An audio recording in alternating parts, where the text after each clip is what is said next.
Hi viewers, మన lawyer Gopalakrishna Kalanithi గారు ఈరోజు మనతో అద్భుతమైనటువంటి ఆయన జీవితంలో ఉన్నటువంటి కొన్ని ఘట్టాలని మనతో షేర్ చేయబోతూ ఉన్నారు. సో స్టార్ట్ చేద్దాం. సార్ నమస్కారం. సార్ నమస్తే సార్. సార్ మీరు గతంలో చెప్పినటువంటి అంశాలు ఏవైతే ఉన్నాయో జనాలకి చాలా చక్కగా రీచ్ అవుతూ ఉన్నాయి. అంత గొప్పగా రీచ్ అవుతున్నటువంటి ఈ సమయాన మీ లైఫ్లో అద్భుతమైన కొన్ని ఘట్టాలని పరిచయం చేద్దాం అనుకుంటూ ఉన్నాం. దానికన్నా ముందు ఈ మధ్యకాలంలో చూస్తున్నట్టయితే లాయర్ల మీద అటాక్స్ జరుగుతూ ఉన్నాయి. సార్ లాయర్ల మీద అటాకులు జరుగుతూ ఉంటే ఇక న్యాయం అన్నది ఉన్నట్ట లేనట్ట అండ్ మోర్ ఓవర్ న్యాయాన్ని కాపాడే ఈ లాయర్కే భద్రత కల్పించడంలో ఎందుకు ఫెయిల్ అవుతుంది మన సిస్టమ్? ముఖ్యంగా ఈ లాయర్లు ఒకటి గమనించాలి సార్. ఓల్డ్ సిటీ కేసులు టేకప్ చేసేటప్పుడు అందులో ఉండేటువంటి ఓల్డ్ సిటీలో ఉండేటువంటి ఎవరైతే క్రిమినల్స్ ఉంటారో మీ దగ్గరికి వస్తారు, బెయిల్స్ కావాలి, లేకపోతే మాకు శిక్షలు పడేటట్టు ఉన్నాయి, మమ్మల్ని రక్షించాలని అడ్వకేట్ దగ్గరికి వస్తారు కదా. అలాంటి వాళ్ళ కేసులు టేకప్ చేసేటప్పుడు అడ్వకేట్స్ ఒకటి గుర్తుపెట్టుకోవాలి.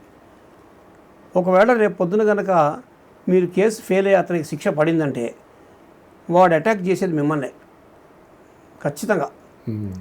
కాబట్టి నాకు ఈ రహస్యం తెలుసు కాబట్టి నేను ఏం చేస్తాను, ఓల్డ్ సిటీ కేసెస్ టేకప్ చేయను, రౌడీల కేసులు టేకప్ చేయను. దొంగలు, రౌడీలు, ఈ వీళ్ళందరూ కూడా రేపిస్టులు, ఈ కేసులు నేను టేకప్ చేయను. ఎందుకంటే వాళ్ళు సమాజంలో చాలా తెగించిన వాళ్ళు, బరి తెగించిన వాళ్ళు ఉంటారు. వాళ్ళు అటువంటి వాళ్ళ కేసులు టేకప్ చేసి రేపు పొద్దున మనం కేసు ఓడిపోతే వాడు తిరిగి మనని అటాక్ చేస్తాడు. మరి మంతని లాయర్స్ పాపం దంపతులు ఇద్దరిని కూడా దారుణంగా చంపున్నారు కదా. వాళ్ళు నార్మల్ అసలు ఈ ఓల్డ్ బడ్స్ ఇటువంటి ఏం పట్టించుకోవాలి, జస్ట్ ఊర్లోవే. మరి వాళ్ళ మీద ఎందుకు అటాక్ జరిగాయి?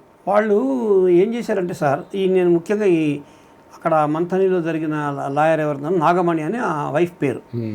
ఆమె ఏం చేసిందంటే నాకు ఒక కేసులో ఆమె ఆపోజిట్ అనమాట. ఓకే, హైకోర్టులో వేసిన కేసులో ఒక కేసులో ఆమె నాకు ఆపోజిట్ లాయర్. అంటే ఈ నాగమణి వాళ్ళ హస్బెండ్ ఉన్నాడు కదా, ఆ హస్బెండ్ యొక్క సొంత పెద్దనాన్న నా దగ్గరకు వచ్చాడు క్లయింట్. అంటే అన్నదమ్ముల మధ్య ల్యాండ్ ఇష్యూ అది. ఈయనేమో నా దగ్గరకు వచ్చాడు, పెద్దనాన్న నా దగ్గరకు వచ్చాడు, చిన్నాన్న తరఫున ఆయన లాయర్. ఈయన ఏం చేస్తుండేవాడంటే ఆ ఊరిలో అందరినీ బ్లాక్మెయిల్ చేయడమే, దొరికిన వాడిని దొరికినట్టుగా బ్లాక్మెయిల్ చేయడం, డబ్బులు తీసుకోవడం. పోలీస్ ఎస్పీల నుంచి కూడా వదిలేవాడు కాదు. కలెక్టర్స్ని, ఎస్పీలని, ఆర్డీఓని, ఎంఆర్ఓని ఎవడు దొరికితే వాడే బ్లాక్మెయిల్. ఏది మంత్రులు చనిపోయిన లాయర్. అది దానికి ఆయన చాలా ఫేమస్ అనమాట. అందరూ యాక్చువల్గా ఫెడప్ అయిపోయి ఉన్నారు సార్ అక్కడ. ఆయన అంటేనే ఫెడప్ అయిపోయారు. బట్ మీడియాలో కావచ్చు లేదంటే మిగతా వాళ్ళు పాజిటివ్ సైడ్ ఉంటూ ఉంటారు, చాలా మందికి ఫేవర్గా వాదించారని అంటూ ఉంటారు. అది పాజిటివ్ సంగతి నా యాంగిల్ నాకు తెలియదు. ఎందుకంటే నేనే ఆయన్ని క్లోజ్ యాంగిల్లో చూసా కాబట్టి. ఆయన సొంత వైఫే నాకు ఆపోజిట్గా అడ్వకేట్గా వచ్చింది, హైకోర్టులో ఆర్గ్యూ చేసింది, కేసు ఓడిపోయింది సార్. ఆమె ఓడిపోతే ఆమె ఏం చేసింది, ఒక మెసేజ్ పెట్టింది వాళ్ళ హస్బెండ్కి వాట్సాప్ గ్రూప్లో మెసేజ్ పెట్టి, ఎలాంటి న్యూస్ అంటే మీ జర్నలిస్టులు రాసే న్యూస్ ఐటమ్ ఉంటుంది ఆ రకంగా. ఎట్లా ఈరోజు తెలంగాణ రాష్ట్ర హైకోర్టులో జరిగిన ఒక ఇదేమంటారని ఫేమస్ని ఏమంటారు మీరు తెలుగులో, ఫేమస్ని ప్రముఖ ప్రఖ్యాత ఈ పలానా లాయర్ గోపాలకృష్ణ కళానిధి గారు హైకోర్టులో కేసు ఓడిపోయారు. నేను గెలిచింది నేను, ఆమె రాసేది ఓడిపోయారు. పలానా కేసులో పలానా వివరాలు అని చెప్పి పలానా జడ్జి గారి తీర్పు ఇచ్చారని చెప్పి రాసింది. అది ఆయన గ్రూప్లో పెట్టాడు. ఆ గ్రూప్లో వీళ్ళ పెద్దనాన్న కూడా ఉన్నాడు. ఉండేటప్పటికి గ్రూప్లో చూసి ఆయన స్టన్ అయ్యాడు. ఏంటి సార్ మీరేమో కేసు గెలిచేమంటున్నారు, వాళ్ళు ఓడిపోయామంటారు ఏంటని. ఆ మెసేజ్ నాకు పంపించారు. నాకు పంపిస్తే అప్పుడు నేను తీసుకెళ్ళి జడ్జికి చూపించాను. చూడండి సార్, ఆర్డర్ కాపీ ఇది. ఇప్పుడు మీరు చెప్పండి, కేసు నేను గెలిచానా వాళ్ళు గెలిచానా, ఎందుకు ఇట్లా చేస్తున్నారు వీళ్ళు, ఎందుకు ఇట్లా డిఫేమ్ చేస్తున్నారు నన్ను? డిఫేమేషనే కదా అది. ఆబ్వియస్లీ గెలిచిన కేసుని ఓడిపోయాడంటే అది ఆ గ్రూప్లో ఎంతమంది ఉన్నారు, అందరి ముందు నా పరువు పోయినట్టే కదా. ఈ రకంగా చేస్తారు, ఇలాంటి పనులు చేస్తారు. అది తిక్క పనులు. మరి అప్పుడు జడ్జి ఏమన్నారు చూసి మెసేజ్ చూసి? నవ్వుకున్నాడు ఆయన, జడ్జి నవ్వుకున్నాడు. ఏంటంటే ఇది అని ఆమెను బంధరించాడు నాగమణి కూడా కోర్టుకు వచ్చిన తర్వాత ఇలా ఉంది. సో వాళ్ళు ఏం చేస్తారు, కలెక్టర్ని, ఎస్పీని, పోలీసుల్ని అందరినీ ఎవరిని పడితే వాడిని, నా దారికి వస్తావా లేకుంటే నిన్ను హైకోర్టులో వేసి లాగి పరుగు తీయమంటావా. బట్ వాళ్ళు చనిపోయిన తర్వాత బయటకు వచ్చిన ఫ్యాక్ట్స్లో పోలీసులే వాళ్ళని బెదిరించారని అన్నారు. అవన్నీ కూడా కట్టు కదలా? అవి నేను చూడలేదు సార్, నేను చూడలేదు. మీకు తెలిసినంత నాకు తెలిసినంత ఇది ఆ లోకల్ పాలిటిక్స్ ఏంటో ఏం జరిగిందో ఏమో మనకు తెలియదు అది. ఓకే రైట్, ఇంకా అది వదిలేద్దాము. జనరల్గా మనం చూసుకుంటూ ఉన్నట్టయితే మన ఢిల్లీలో డిస్ట్రిక్ట్ కోర్ట్, రోహిణి కోర్ట్, అక్కడ కూడా ఏకంగా లోపలికి వచ్చి లాయర్ల వేషధారంలో కాల్పులు. Even supreme court chief justice NV Ramana గారు సైతం షాక్ అయ్యారు. అసలు అది నేను చూసింది మాట్లాడతాను సార్. పంజాబ్లో లూధియానా అని ఉంది. ఆ లూధియానా కోర్టుకి వెళ్ళాను నేను. చెక్ బౌన్స్ కేసులో ఒకడు 90 లక్షలు చెక్ ఇచ్చాడు, బౌన్స్ అయింది సార్. అది వాడు ఏమో ఏం చేశాడు, గేదెలు కొనుక్కున్నాడు ఒకటి దగ్గర, పంజాబ్ వాడి దగ్గర గేదెలు కొనుక్కొని చెక్కులు ఇచ్చాడు. 90 లక్షల చెక్కులు బౌన్స్ అయింది. వాడు తప్పించుకొని తిరిగి 3 ఏళ్ళు తప్పించుకు తిరిగాడు. ఒక రోజు వాడు రాత్రికి దొరికాడు, హబ్సిగూడలో దొరికాడు. వాడిని ఏం చేశారు, ఇక్కడ ఇమ్మీడియట్లీ ఓయూ పోలీస్ స్టేషన్లో వాడి ఎంట్రీ రాయించేసి వాడిని పంజాబ్ తీసుకెళ్ళిపోయారు. పంజాబ్లో అరెస్ట్ చేసి జైల్లో పడేస్తే వాడి కోసం బెయిల్ వేయడానికి వెళ్ళాను నేను. బెయిల్ వేయడానికి వెళ్తే అక్కడ అడ్వకేట్లు తుపాకులు పట్టుకొచ్చారు.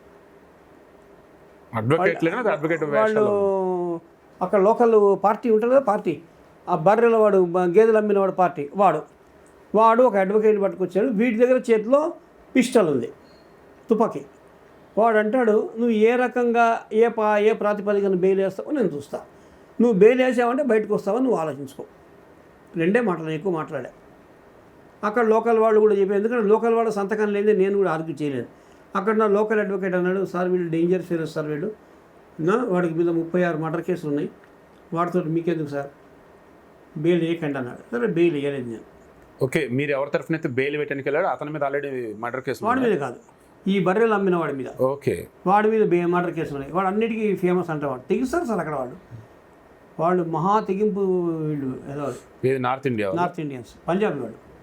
ఈవెన్ మొన్న ఢిల్లీ రోహిణి కోర్టులో జరిగిన సేమ్ గ్యాంగ్స్టర్ బ్యాచ్, అంతే గ్యాంగ్స్టర్ బ్యాచ్ అది కూడా. అది గ్యాంగ్స్టర్ బ్యాచ్. ఇకపోతే నిన్న కాక మొన్న మా ఆఫీస్కి మా క్లయింటే వచ్చాడు. అప్పుడు నిజామాబాద్ నుంచి వచ్చాడు. వాడి పేరు రాడే బొడ్డు బలరాం. వాడు వచ్చాడు. వాడు నిజామాబాద్లో ఒక ముస్లిం అబ్బాయిని చంపేశాడు, గొడ్డలు పెట్టి నరికేశాడు. అక్కడ ముస్లిం వాళ్ళందరూ కలిసి, బ్యాచ్ మొత్తం అంతా కలిసి, వీడికి ఉన్నటువంటి ఒక 44 షాపులు ఉన్నాయి అక్కడ నిజామాబాద్లో. 44 షాపులు, ఆర్మూర్లో. ఆ 44 షాపుల్ని వీళ్ళు తాళాలేసి పడేశారు.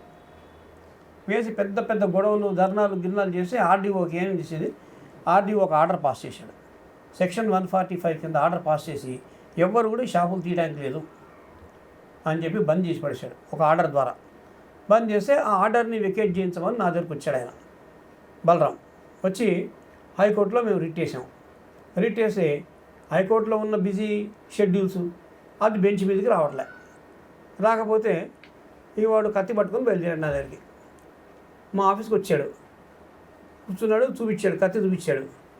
వాడు ఒకటే మాట అంటాడు, నాకు మళ్ళీ మీ క్లయింటే, నా క్లయింటే. వాడు ఏమంటాడు, ఆల్రెడీ ఒక మర్డర్ చేసేసారు, మీకు తెలుసు కదా, ఆ కేసు ఇంకా ఎఫ్ఐఆర్ స్టేజ్లో ఉంది, ఛార్జ్ షీట్ కూడా వేయలేదు. ఇప్పుడు ఇంకొక మర్డర్ చేసి అనుకోండి, పనిష్మెంట్ అదే కదా, యావజ్జీవ కారాగార శిక్షే కదా. ఎవరిని చేస్తాడంట? నన్నే.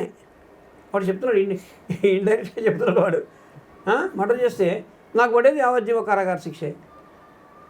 విన్నారా? అంటే ఒక పర్సన్ చంపాడు, ఇంకో పర్సన్ చంపినా సరే వాడికి యావజ్జీవ శిక్ష పడింది బాగా గట్టిగా నమ్ముతున్నాడు. వాడు అంటే లాయర్ల మీద నమ్మకమా, మన సిస్టమ్ మీద నమ్మకమా? సిస్టమ్ అట్లా ఉంది కదా మన దగ్గర, అంత నమ్మకం అన్నమాట సిస్టమ్ మీద. ఇంకోటి చంపినా కానీ పర్వాలేదు, ఇంతకీ మరి 90 రోజుల్లో బయటకు వచ్చేయచ్చు. మళ్ళీ 90 రోజుల్లో బయటకు వచ్చేయచ్చు. 2 ఛార్జ్ షీట్లు వేసినా శిక్ష అదే కదా, యావజ్జీవ కారాగార శిక్షే. 2 శిక్షలు పడవుగా. ఎందుకంటే చంపేది అతను? వాడు ఈ హైకోర్టులో ఎందుకు చేయట్లేదు, కేసు ఎందుకు రాదు బెంచ్ మీదకి? జడ్జి అడ్రస్ తెస్తే ఆయన దగ్గర కూడా వెళ్తాడు అనుకుంటా. వెళ్తాడు. వాడు అంటాడు, నువ్వు ఫోన్ చేసి ఎందుకు తీయవు అంటే నేను చెప్పా, ఒకసారి చెప్పా, 2 సార్లు చెప్పా, 3 సార్లు చెప్పా, హైకోర్టులో పెండింగ్ ఉంది కదా కేసులు, రావట్లేదు, కాసేపు ఆగు. ఇప్పుడు ఈ కరోనా టైంలో ఇంపార్టెంట్ కేసు కాదు అది నీది, అందులో హైకోర్టులో కొన్ని ప్రోటోకాల్స్ పెట్టుకున్నారు, ఈ కేసు ఇంపార్టెంట్ అని. బెయిల్స్ కానీ లేకపోతే జైళ్ళలో ఉన్న వాళ్ళు కానీ, బిల్డింగ్ డిమాలిషన్స్ ఇలాంటివి ఇంపార్టెంట్ హైకోర్టులో, మన కేసు అంత ఇంపార్టెంట్ కాదు, తొందరగా రాదు అని చెప్తే వాడు కత్తి బయటికి తీసాడు. వాడు ఉండేదట్లా లుంగి కట్టుకొని వచ్చాడు, వాడు పంచ కట్టుకుని వచ్చాడు, వాడు దాచిపెట్టుకొని వచ్చాడు, పంచలో కట్టుకొని వచ్చాడు ఇది కత్తి. అది ఆ రకంగా అడ్వకేట్ల ఆఫీసులకి వీళ్ళు వస్తున్నారంటే చివరికి ఎలా మేనేజ్ చేస్తే మరి అతన్ని? మా అడ్వకేట్లు జూనియర్లు అందరూ వచ్చేసారు. అప్పుడు వచ్చేసి వాడిని బయటికి పట్టుకెళ్ళి మరి అంబర్పేట పోలీసులకు ఫోన్ చేస్తే మాత్రం పెద్ద ఇష్యూ అవుతుంది.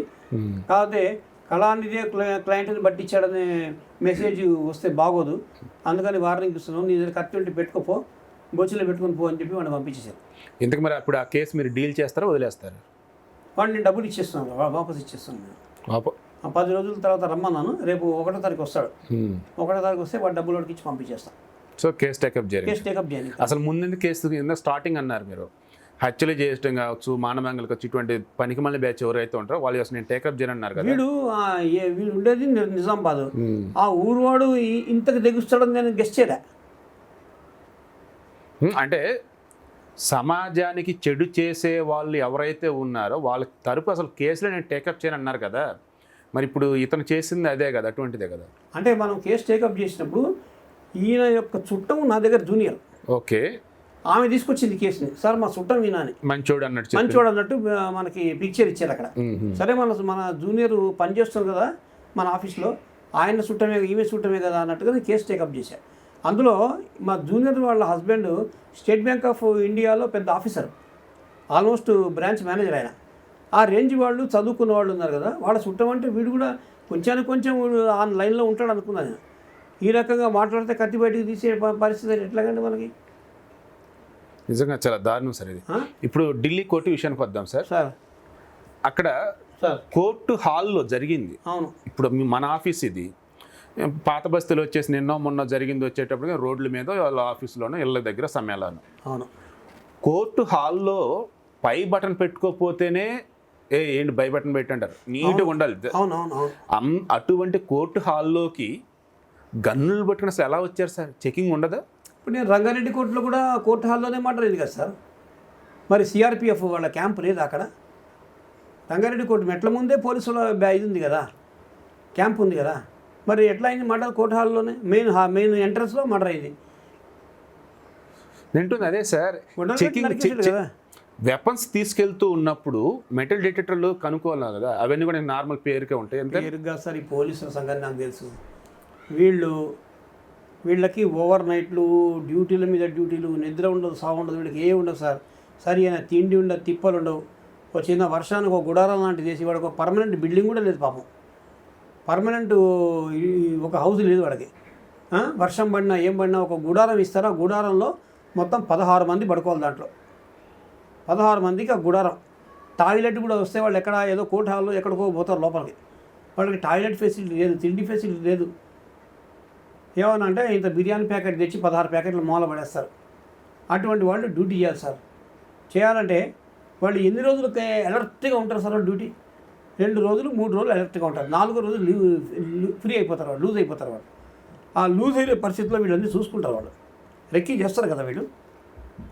ఏ టైంలో పోలీసు ఎక్కువ మంది ఉంటారు, ఏ టైంలో ఒకళ్ళిద్దరే ఉంటారు, ఇవన్నీ చూసుకొని వాళ్ళు రెక్కీ చేసుకుంటారు. చేసుకొని తుపాకీ వెనకాల ఇట్లా పెట్టుకుంటారు, షర్ట్లో పెట్టుకుంటారు, వెనకాల వీప్కి కత్తి పెద్దది, తలవార్ అంటారు, తలవార్. పంజాబ్ వాళ్ళు వాడే తలవార్, అది పెట్టుకొని వస్తారు. సైలెంట్గా మామూలు క్లయింట్ ఉన్నట్టే తిరుగుతారు అందరితో. అవసరమైతే ఇంకా నల్లకోటు గౌన్ కూడా వేసుకొస్తారు వాళ్ళు. మొన్న రోహిణి కోట్లో అలాగే నల్లకోట వేసుకొని నల్లకోటు గౌన్ వేసుకొస్తారు. అడ్వకేట్ అనే భ్రమ కల్పిస్తారు వాళ్ళు. సో అడ్వకేట్లను చెక్ చేయరు అసలు? అడ్వకేట్ని చెక్ చేయరు. ఓకే. హైకోర్టులో కూడా మీరు అడ్వకేట్ని చెక్ చేయరు. అక్కడ ఇది ఉంటుంది, ఓన్లీ మీకు మెటల్ డిటెక్టర్ ఉంటుంది, దాంట్లో నుంచి స్కాన్ చేసి వెళ్ళిపోవడమే. ఒకవేళ టంగ్ అని సౌండ్ వచ్చినా ఎవరు చెక్ చేయడు అక్కడ. ఎందుకు ఈ సౌండ్ వచ్చిందని కూడా కనీసం అడగడు అక్కడ, కనీసం అడగడు. ఎయిర్పోర్ట్లలోనే సరైన చెక్కింగ్ లేదు అక్కడ. ఒక జర్నలిస్టు పిస్టల్ బాంబు పెట్టుకొని పోతే ఎవరు చెక్ చేయలేదు. తర్వాత చెక్కింగ్ అయిన తర్వాత ఫోన్ చేసి డీజీపీకి ఫోన్ చేసి నేను ఇట్లా సక్సెస్ఫుల్గా పట్టుకొచ్చాను బాంబుని అంటాడు. అది కూడా పేపర్లో వచ్చింది. అది సో పోలీసులు ఈ రకమైన చెక్కింగ్ ఉంటుంది. నామకే వస్తే పోలీసుల ఉద్దేశం ఏంటంటే మనం ఇక్కడ ఉన్నామంటే భయపడతారు జనాలు. ఆ భయపెట్టడానికి వీళ్ళ డ్రెస్సు, వీళ్ళ తుపాకులు అవి ఉంటాయి. సామాన్యులు ఆల్రెడీ పోలీసులు భయపడుతూనే ఉన్నారు, రౌడీలు పోలీసులనే భయపెడతా ఉన్నారు. స్టిల్ ఇప్పటికీ పోలీసులు ఇంకా ఆ వేలో నుంచి బయటపడకపోతే ఇంకెలా సార్? రౌడీలు అయితే నేను చూసింది మాట్లాడతా. హుస్సేన్ ఆలం అని ఉంది ఓల్డ్ సిటీలో. హుస్సేన్ ఆలంలో పోలీసు కనుక ఎవరి ఇళ్ళన్నా సెర్చ్ చేయాలన్నా, ఎవరినన్నా అరెస్ట్ చేయాలన్నా లోకల్ ఎమ్మెల్యే పర్మిషన్ లేదే వాడు చేయడానికి లేదు, చేయలేడు. ఒకవేళ పట్టుకొని అరెస్ట్ చేసి పోలీస్ స్టేషన్ తీసుకెళ్ళినా అక్కడ ఇన్స్పెక్టర్ చెప్తాడు వీళ్ళు వదిలేయండి అంటారు. ఎందుకంటే ఇన్స్పెక్టర్ బాగా ఎక్స్పీరియన్స్ అనమాట ఈ ఓల్డ్ సిటీ బ్యాచ్లతోటి. వాడిని వదిలేయండి అంటారు, వాళ్ళు వదిలేస్తారు అక్కడ. ఇది అక్కడ ఆ జరిగేటువంటి ఇన్స్పెక్టర్కి ఎంత ముట్టిద్ది ఆ సమయంలో? ముట్టుద్ది కాదు, వాడు బతుకు ఉండదు అక్కడ లేకపోతే. ఓకే, వాడు ఒక రకంగా ప్రాణ భయం, పోలీసులు భయపడితే అక్కడ డ్యూటీలు చేస్తున్నారు. ప్రాణ భయం అంతే, భయపడుతూ డ్యూటీలు చేస్తారు. ఎవరిని ఏమనరు. హిందువులు మాత్రం తీసుకెళ్ళి సాగుకోవటం సాగుపడతారు. వాళ్ళ వెనకుంది ఎవరు సార్? వీళ్ళు ముస్లిం ఎంఐఎం. మన దేశంలో అంతర్భాగమైనటువంటి ప్లేస్లో ఉంటూ కూడా పోలీసులు సరిగా తమ విధులు నిర్వహించలేక భయపడుతూ ఉంటున్నారంటే మరి దానికి అడ్డుకట్ట వేయాల్సింది ఎవరు? ఇప్పుడు నేను అడ్డుకట్ట వేద్దామని ఏం చేశా, ఒక క్లయింట్ని తీసుకొని వాడు కూతురు జస్ట్ 6 months అమ్మాయి పాపం పుట్టి 6 నెలలు అవుతుంది. ఒంట్లో బాగాలేదు ఆ అమ్మాయికి. డాక్టర్ ప్రిస్క్రిప్షన్ రాసి ఇచ్చాడు మందులు. ఆ మందులన్నీ వీడి ఇంట్లో ఉన్నాయి. ఇల్లేమో వీళ్ళు రౌడీల చేతిలో ఉంది. తాళం వేసి పడేశారు రౌడీలు. ఇంట్లోకి లోపల రానియట్టారు. ఈ అబ్బాయి వాళ్ళ చుట్టాలు ఇల్లు పక్కన ఉంటే పక్కన ఇంట్లో దాక్కున్నాడు. చివరికి వాళ్ళు ఏమంటారు, నాకు ఫీజు ఇచ్చింది ఎందుకంటే వాడికి న్యాయం ఎట్లా కావాలట, ఆ మందు ప్రిస్క్రిప్షన్ చాలు, నాకు మందు కూడా కలే, ఆ రాసిన ప్రిస్క్రిప్షన్ నాకు ఇప్పించేసి, మా ఇంట్లో కొన్ని బట్టలు మా ఆవిడవి చీరలు అవి ఉన్నాయి, అవి ఇప్పించేసేమంటే నేను వెళ్ళిపోతా, అంతే నాకు కావాల్సిన అన్నాడు. సరే అని ఏం చేశాను,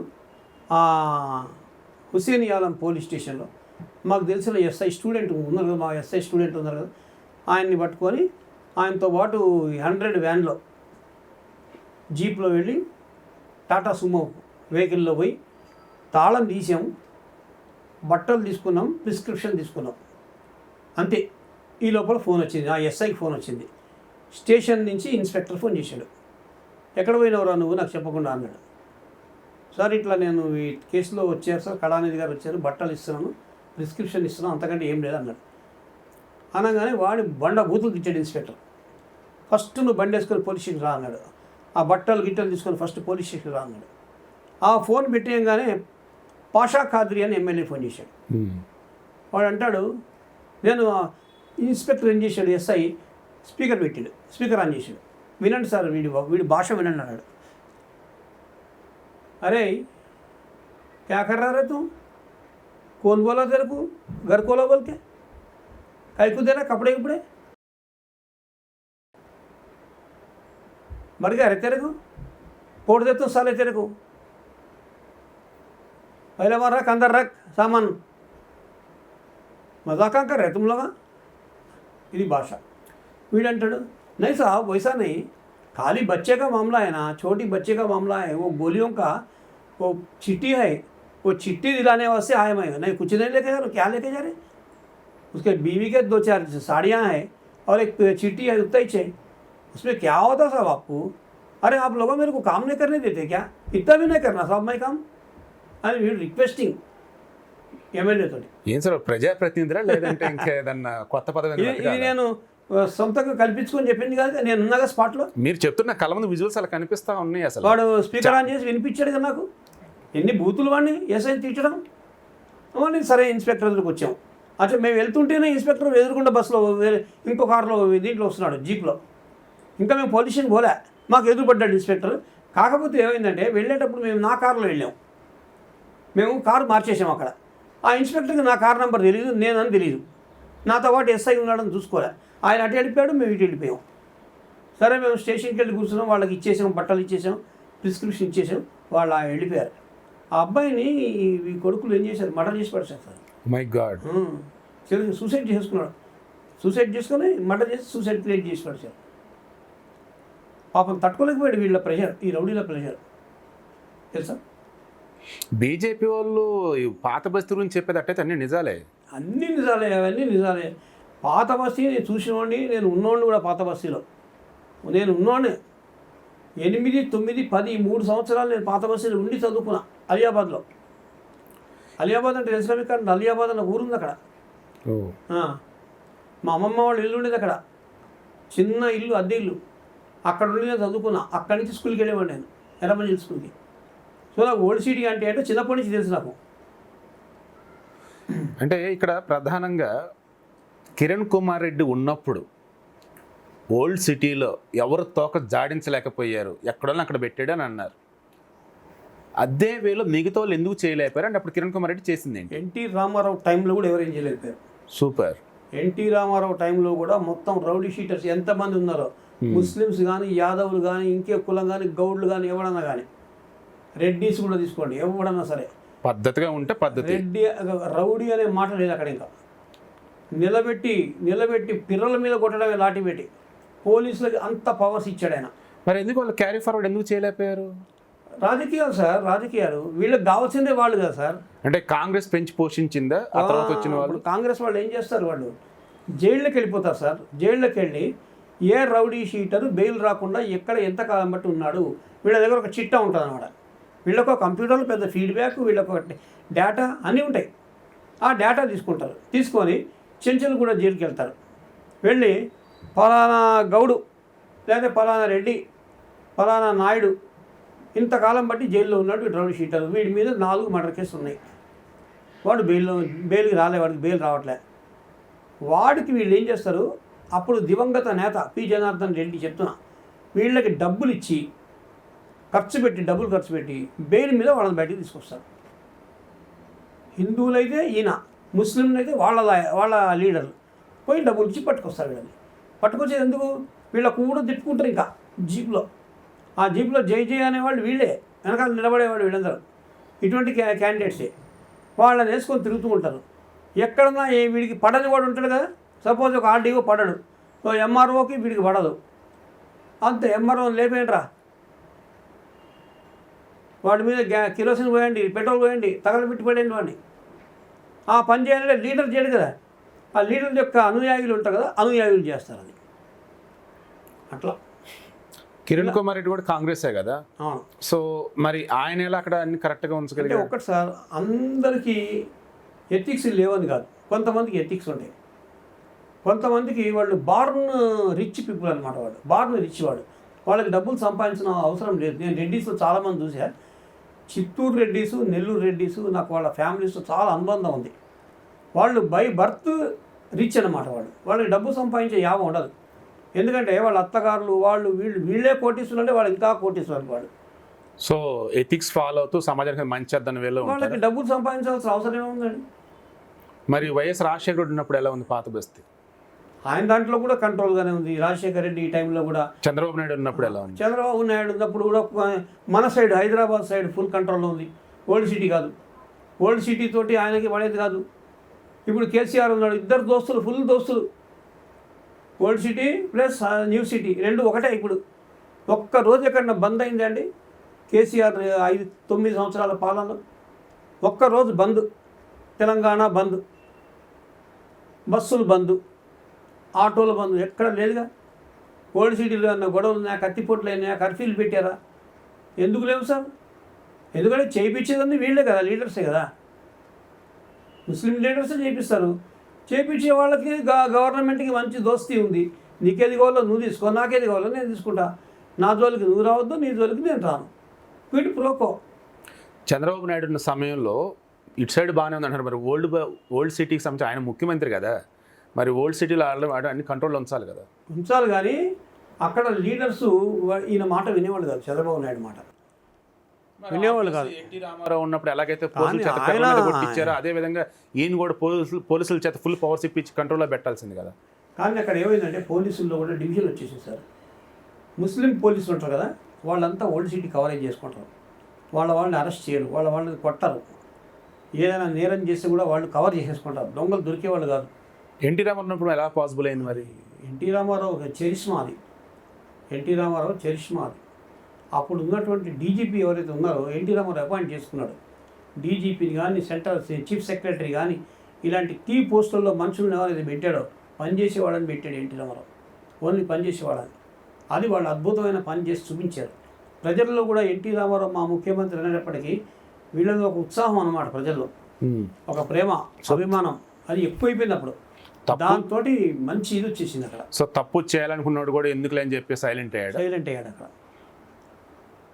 సో పాలకుల వల్లే ఈ పాపాలన్నీ కూడా, పాలకుల పాపాలే సార్ ఇవన్నీ, పాలకుల పాపాలు ఇవన్నీ. సో మీ లైఫ్కి వద్దాం. ఇందాక మీరు చెప్తున్నప్పుడు మీ అమ్మమ్మ గారి ఇంట్లో ఉండి చదువుకున్నాను, చాలా చిన్న ఇల్లు అంటున్నారు కదా. అటువంటి మీరు ఒక లాయర్ అవ్వాలని అసలు ఎలా అనుకున్నారు? మీ ఎడ్యుకేషన్ అది ఎలా సాగింది సింపుల్గా? చెప్తాం. నేను కంపెనీలో జాబ్ చేస్తుండేవాడిని. ఏ కంపెనీ? ఏ కంపెనీతో ఆ కంపెనీ, ప్రైవేట్ కంపెనీస్. 250 రూపాయల నుంచి నా నేపథ్యం స్టార్ట్ అయింది. అంటే ఏం జాబ్ చేసేవాళ్ళని? అకౌంటెంట్గా. ఓకే, బీకామ్ ఇది? ఫస్ట్ స్టార్టింగ్ నా లైఫ్ స్టార్ట్ అయింది ఈనాడుతోటి. ఈనాడు. ఏంటి మీ గ్రాడ్యుయేషన్ ఏంటి సార్? నేను B Com LLB sir. Okay, nice. So B Com కాబట్టి బీకామ్ ఫస్ట్ ఇయర్ చదివాను, సెకండ్ ఇయర్ చదివా, ఇంకా పాస్ కూడా కాలే. అప్పుడు ఈనాడులో జాయిన్ అయినా గోడౌన్ కీపర్గా. చేస్తుంటే ఎంతకాలం చేసినా నా శాలరీ 175 రూపాయలే నెలకి. 175 రూపాయలు. అప్పుడు సార్ అప్పుడు ఏమన్నారు? అప్పుడు ఏ ఇయర్ సార్ అది? 1974. ఓకే. 74 to 77 ఈనాడులో చేశా. అప్పుడు ఏమైందంటే ఒక కమిటీ పెట్టారు. ఈనాడు జర్నలిస్టులకు అందరికీ జీతాలు పెంచాలంటే అప్పుడు ఒక కమిటీని పెట్టారు, ఒక జస్టిస్ కమిటీని పెట్టారు. ఆ కమిటీ రిపోర్ట్ ఇచ్చిన తర్వాత జీతాలు పెరుగుతాయి. 175 రూపాయలు ఉన్నవాడికి 700-800 రూపాయల శాలరీ వస్తుందంటే నేను ఆ కమిటీ రిపోర్ట్ కోసం వెయిట్ చేశా. 3 ఏళ్ళు వెయిట్ చేశా. చేసిన రోజులు కమిటీ రిపోర్ట్ రాలే నాకు. రిజైన్ చేసేసా. రిజైన్ చేసిన నెక్స్ట్ మంత్ కమిటీ వచ్చింది. నెక్స్ట్ మంత్ కమిటీ వచ్చేసింది. ఇంకేం చేస్తాం మనం? సరే, ఇంకా దాని తర్వాత ఎంఆర్పిసి అని ఒక కంపెనీలో చేరాను. జర్నలిస్ట్ కాలనీలో కేశవరావు గారి ఇంట్లో ఆఫీస్ ఉండేది అనమాట. మన కేశవరావు ఎమ్మెల్సీ ఉన్నాడు కదా, ఆయన ఇంట్లో ఆఫీస్ మేడ మీద ఒక డాక్టర్ అనమాట. ఎంఆర్పిసి అని ఒక ఫారిన్ కంపెనీ, పిహెచ్డి చేసిన డాక్టర్ రన్ చేస్తుండేవాడు ఆఫీసు. అది నాకు అకౌంటెంట్గా జాబ్ ఇచ్చాడు. 200 రూపీస్ శాలరీ దానికి. దాని తర్వాత 4 ఇయర్స్ అక్కడ చేశా. ఇంకా దాని తర్వాత మరి 200 రూపీస్ ఎక్కడ నడుస్తుంది మనకి అని శాలరీ. పెళ్లి చేసుకున్నారు అప్పటికి? చెప్తా వస్తున్నా. 81 దాకా 80 మ్యారేజ్ చేసుకుంది. 81 అప్పుడు ఇంకా కంపెనీలు రాణిగంజ్కి డక్కన్ క్రానికల్ కొనుక్కోవడం. రోజు అది కొనడం కూడా కాదు, ఇరానీ హోటల్కి పోయి కూర్చోవడం. డక్కన్ క్రానికల్ పేపర్ తీసుకొని సిట్యుయేషన్ వేకెంట్ చూడటం. అందులో వాంటెడ్ అకౌంటెంట్ ఎక్కడన్నా ఉంటే దానికి అడ్రస్ రాసుకొని పోయి అప్లై చేయడం ఇంటికి. ఒక నెల 36 కంపెనీలకి నేను అప్లై చేస్తే 2వ నెల మెల్లగా రోజుకు ఒకటి చొప్పున ఇంటర్వ్యూ వచ్చేది పోస్ట్లో. సో ఏదో ఒక కంపెనీ మంచి సెలెక్ట్ చేసుకుని జాబ్లో చేరేవాడు. 250 రూపాయలకి రాణిగంజ్లో చేరా, మార్వాడి వాళ్ళ కంపెనీలో అకౌంటెంట్గా. 1981 అప్పుడు? అది కాదు, అప్పుడు 79కి వచ్చా. దాని తర్వాత మార్వాడి వాళ్ళ కంపెనీలో మొత్తం రాణిగంజ్ అక్కడ సారా ఐరన్ మార్కెట్ అన్నది, అందులో 4-5 కంపెనీలు. అక్కడ పోతే ఏం చేసేవాళ్ళు, అరే గోపాల్ ఒక టేబుల్ పొంచుకి ఎవరేజరా అనేవాడు. అంటే టేబుల్ తుడిచి రావాలి నేను అకౌంటెంట్గా ఉండి. వాడు ఏ పని చెప్తే ఆ పని చేయాలి. లేకపోతే అంబాసిడర్ కారు కడగమంటాడు వాడు సేటు. జరా బేటా జరా జాకే మీరా కార్కు జరా వాష్ కడదేనా తోడా. వాళ్ళు చెప్పటం ప్లస్ స్మూత్గా చెప్తారులే, స్మూత్గా చెప్పేవాడు. సరే నేనేం చేశా, సరే కారు కడుగుతా అని చెప్పి కారు కడుగుతుండేవాడిని. కడుగుతూ ఓ రోజు సేటు బాంబేకి వెళ్తే నేను ఆ బండి స్టార్ట్ చేసుకుని వెళ్ళిపోయాను. మెల్లగా అంబాసిడర్ నేర్చుకున్నా ఆ కార్ని. సూపర్. మెల్లగా మన కష్టాన్ని అట్లా కన్వర్ట్ చేసుకున్నా. తర్వాత తెలుసుకున్నాడు వీడు అంబాసిడర్ మనం లేనప్పుడు కారు నడిపాడని. సరే అది తీసేసాడు నన్ను అక్కడి నుంచి. మళ్ళీ ఇంకో కంపెనీ ఇలా చేసుకుంటూ 1980లో సాలిడైర్ అని ఒక కంపెనీ, టీవీ కంపెనీ ఉండేది. దాంట్లో బ్రాంచ్ అకౌంటెంట్గా జాబ్ వచ్చింది. ఓకే. ఆ బ్రాంచ్ అకౌంటెంట్గా జాబ్ చేరిన తర్వాత అక్కడ దగ్గర నేను 2 ఇయర్స్ పనిచేశా. మ్యారేజ్ అక్కడ ఫిక్స్ అయింది నాకు. సరే మా వాళ్ళు పెద్ద టీవీ కంపెనీ, చాలా ఫేమస్ కంపెనీ అది. అప్పుడు డయానారా ఒకటి, సాలిడైర్ ఒకటి, 2 చాలా ఫేమస్. ఈ 2 కంపెనీలో ఒక కంపెనీ ఫేమస్ దాంట్లో ఉన్నాడు కదా అని మా వాళ్ళు నాకు పిల్లని ఇచ్చారు. చేసిన 2 నెలలకి మానేసా. అందులో మానేసా. ఎందుకంటే ప్రైవేట్ కంపెనీలు అంతా పాలిటిక్సే సార్, మొత్తం క్యాస్టిజమే.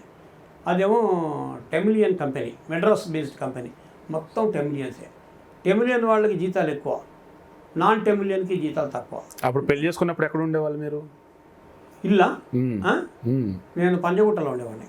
ఓకే. మా ఫాదర్కి క్వార్టర్స్ ఇచ్చేవాళ్ళు, అక్కడ గవర్నమెంట్ క్వార్టర్స్ ఉండేవి. నాన్నగారు ఏం చేసేవాళ్ళు సార్? అగ్రికల్చర్ డిపార్ట్మెంట్లో ఉండేవాళ్ళు ఫస్ట్. తర్వాత డెప్యుటేషన్ మీద హార్టికల్చర్కి వెళ్ళారు. హార్టికల్చర్లో ఆయన లాస్ట్ అడ్మినిస్ట్రేటివ్ ఆఫీసర్గా చేసి రిటైర్ అయ్యారు. అప్పుడు మాకు పంజగుట్ట కాలనీలో గవర్నమెంట్ ఇచ్చిన క్వార్టర్స్ ఉండేది, అందులో ఉండేవాడిని పెళ్ళి అయిన దాకా. తర్వాత 3-4 నెలలకి నేను సపరేట్గా ఇల్లు తీసుకున్నాను, వేరే ఇల్లు తీసుకుని సపరేట్ సంసారం పెట్టా. అలాగా సాలిడైర్ కంపెనీలో చేశా. సాలిడైర్ కంపెనీలో చేసిన తర్వాత ఒక ఐటీఎల్ అని ఒక కంపెనీ ఉంది బాలానగర్లో. ఆ ఐటీఎల్ కంపెనీలో పనిచేస్తున్నప్పుడు ఆ కంపెనీకి ఒక ట్యాక్స్ కన్సల్టెంట్ ఉండేవాడు, లాయర్. ఆయన పేరు సూరిబాబు. ఆయన ఏమన్నాడు, కళానిధి ఎన్ని కంపెనీలు ఇట్లా మారుకుంటూ పోతావు బాబు, నువ్వు 36 కంపెనీలు మారావు ఇప్పటికే. 36? అబ్బో. ఎన్ని కంపెనీలు ఇంకా మారుతావు నువ్వు ఒక పని చేయి, నువ్వు సేల్స్ ట్యాక్స్ ప్రాక్టీషనర్ సర్టిఫికేట్ తీసుకో, ఈ 36 మందిని కాంటాక్ట్ చేయి, వాళ్ళందరికీ సేల్స్ ట్యాక్స్ పనులు ఉంటాయి, అవన్నీ నీకు క్లయింట్స్గా మార్చుకోవాలందరినీ అన్నాడు. సూపర్.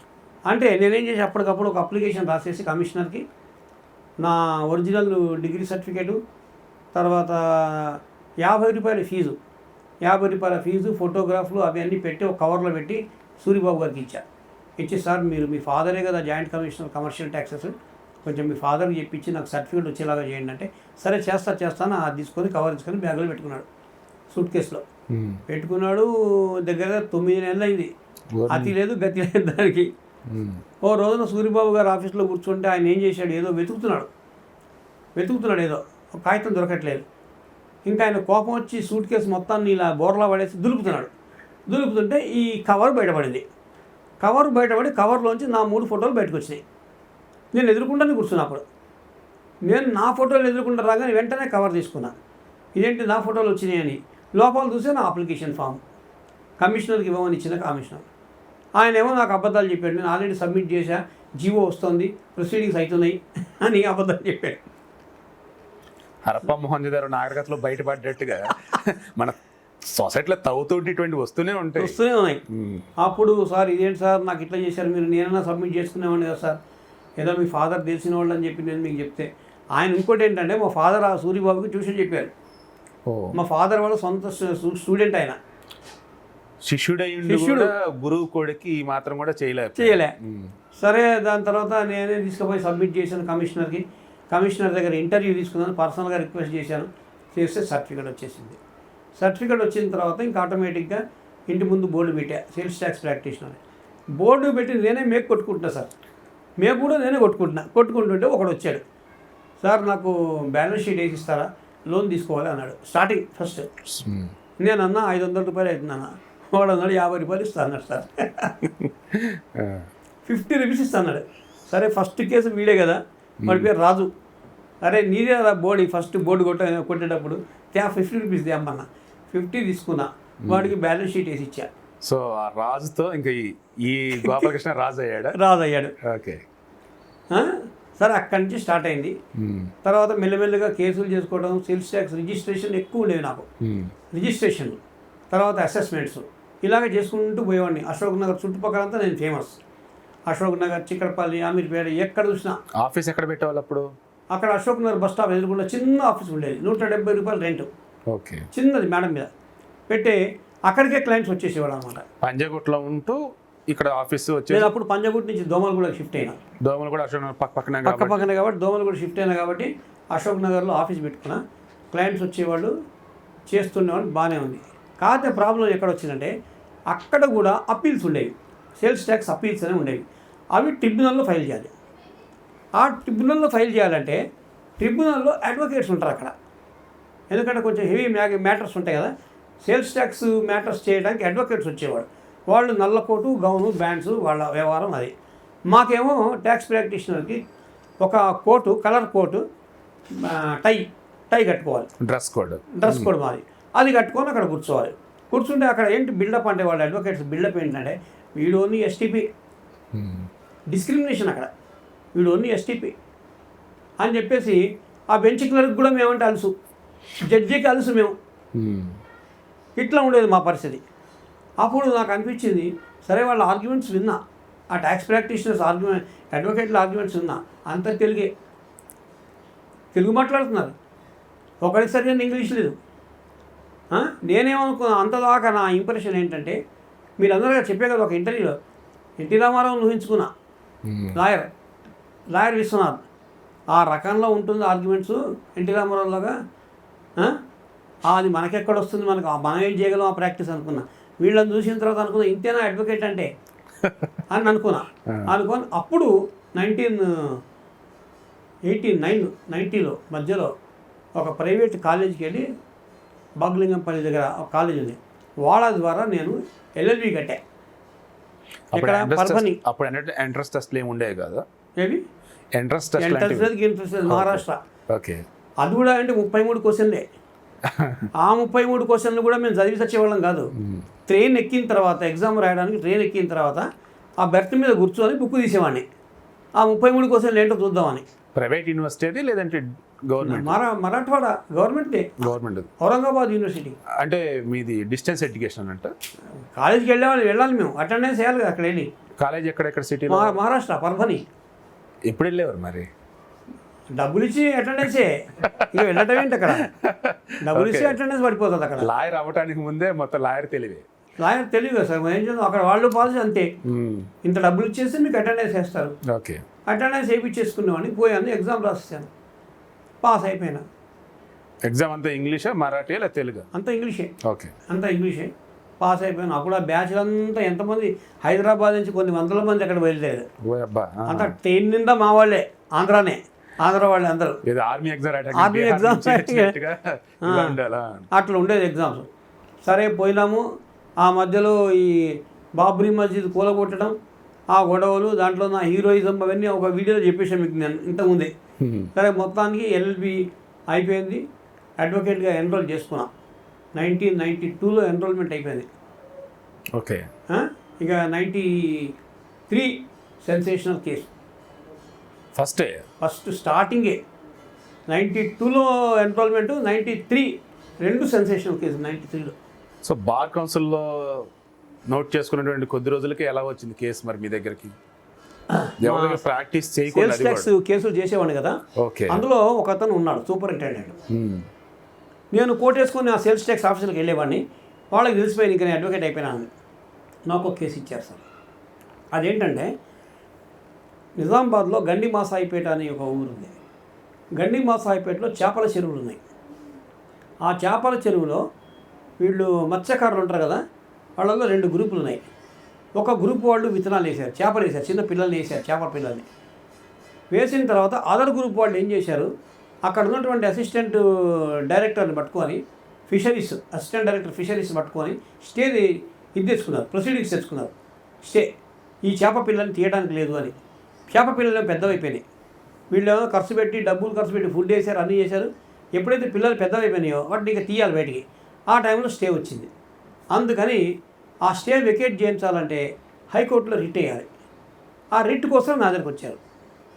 రిట్ కోసం వస్తే రిట్ పిటిషన్ అంతా తయారు చేసాను. సెక్షన్ 15 16 మొత్తానికి కోఆపరేటివ్ సొసైటీస్ యాక్ట్ ఉంది, దాన్ని అప్లై చేసి ఆర్గ్యుమెంట్ చెప్తే వాళ్ళు ఇచ్చినటువంటి అసిస్టెంట్ డైరెక్టర్ ఇచ్చిన ఆర్డర్ని వెకేట్ చేశారు హైకోర్టు. అప్పుడు జస్టిస్ రామకృష్ణం రాజు అని ఉన్నారు, హైకోర్టు జస్టిస్, చాలా మంచి జస్టిస్ ఆయన ఏం చేశాడు, ఆర్డర్ని వెకేట్ చేశాడు. వెకేట్ చేయగానే నెక్స్ట్ డే ఈనాడు నిజామాబాద్ ఎడిషన్లో పేపర్లో వచ్చింది సార్. చేపల చెరువుల గండి మాసాయిపేట చెరువులపై హైకోర్టు ఉత్తర్వులని ఏదో పెద్ద ఈనాడులో బ్రహ్మాండమైన ట్యాగ్ లైన్, మీరేమంటారు తమ్ములైన్ పెట్టాడు. సూపర్స్ అలాంటివి పెట్టారు. పెట్టిన తర్వాత కొంచెం ఊర్ల నుంచి ఫోన్లు, నాకు కంగ్రాచులేషన్స్ ఫోన్లు. అప్పట్లో కేసు గెలిస్తే ఇలా పేపర్లో వస్తే నిజంగా పెద్ద సెన్సేషన్. ఫస్ట్ కేసే కదా సార్ అది. తర్వాత 1993లో ఒక చాలా సెన్సేషనల్ కేసు ఒకటి వచ్చింది. ఏంటంటే విద్యానగర్ గ్యాస్ కంపెనీ అని కంపెనీ ఉంది. ఆ పెట్రోల్ బంక్ పక్కనే ఆ బ్రిడ్జ్ ఉంది కదా, విద్యానగర్ బ్రిడ్జ్ ఉంది కదా, ఆ బ్రిడ్జ్ పాయింట్లో బిగినింగ్ పాయింట్లో ఓ బిల్డింగ్ ఉంది. దాంట్లో కింద గ్యాస్ కంపెనీ ఉంది, దాని పేరు విద్యానగర్ గ్యాస్ కంపెనీ. దాని మేడ మీద Teja overseas travels private limited ఒక ఆఫీస్ ఉండేది. వాడు ఏం చేశాడు, ఆ ఓనరు డైరెక్టర్, ఆ కంపెనీ డైరెక్టరు 135 మంది దగ్గర ఉద్యోగాలు ఇప్పిస్తానని చెప్పి డబ్బులు తీసుకున్నాడు. 135 మంది. అందులో నక్సలైట్ల పిల్లలు ఉన్నారు, పోలీస్ ఆఫీసర్ల పిల్లలు ఉన్నారు, ఎంతోమంది. అందరి దగ్గర ఒక్కొక్కరి దగ్గర 1,00,000 లేకపోతే 80,000 90,000 75,000 ఇలా చేసి మొత్తం 135 మంది దగ్గర వసూలు చేశాడు డబ్బులు. 93-94 మూమెంట్లో అంటే హ్యూజ్ అమౌంట్ అది. అట్లా డబ్బులు వసూలు చేశాడు. చేసి వీడు ఏం చేశాడు, పారిపోయాడు. వీడు భార్యని పిల్లల్ని ఇక్కడ పడేశాడు ఆఫీస్లో. అది ఆఫీస్ కమ్ రెసిడెన్స్ అది. వీడు పారిపోతే ఈ పిల్లలు తాత వచ్చేసి ఏం చేశాడు, మనవాడిని మనవరాల్ని పట్టుకుని వాడు తాత వెళ్ళిపోయాడు. తాత చందానగర్లో ఉంటాడు. ఈ ఇంట్లో ఒక్కతే ఉంది ఈమె భార్య, ఒక్క భార్య ఉండేది ఇంట్లో. ఇక పోలీస్ కంప్లైంట్ ఇచ్చారు వాళ్ళు బాధితులు. అనగానే ఇమీడియట్లీ పోలీసులు వచ్చారు. కాచిగూడ ఏసీపీ ఆధ్వర్యంలో Nallakunta police station limits Nallakunta, ACP limit వచ్చి కాచిగూడ. ఇమ్మీడియట్లీ పోలీసులు వచ్చారు, సరెండర్ చేశారు. ఈమెను ఎక్కడ పోనీయకుండా ఇంట్లో అట్టు పెట్టేశారు. ఇక పోలీసులు కానిస్టేబుల్స్ ఒక రూమ్లో వాళ్ళు పత్తాలు ఆడుకోవడం, ఇంకో రూమ్లో బాధితులతో కలిసి మటన్ చికెన్ తయారు చేసుకుని తినడం. ఒక బారు రెస్టారెంట్ లాగానా ఒక వేశ్యాగృహం లాగా దాన్ని తయారు చేశారు ఇల్లు. ఈ అమ్మాయిని ఎంతమంది వాడుకోవాలో అంతమంది వాడుకున్నారు పోలీసులు. వాడుకున్నారు. 32 రోజులు ఆమెను ఎక్కడ పోనీయకుండా నిర్బంధం, 32 డేస్ నిర్బంధం పెట్టారు.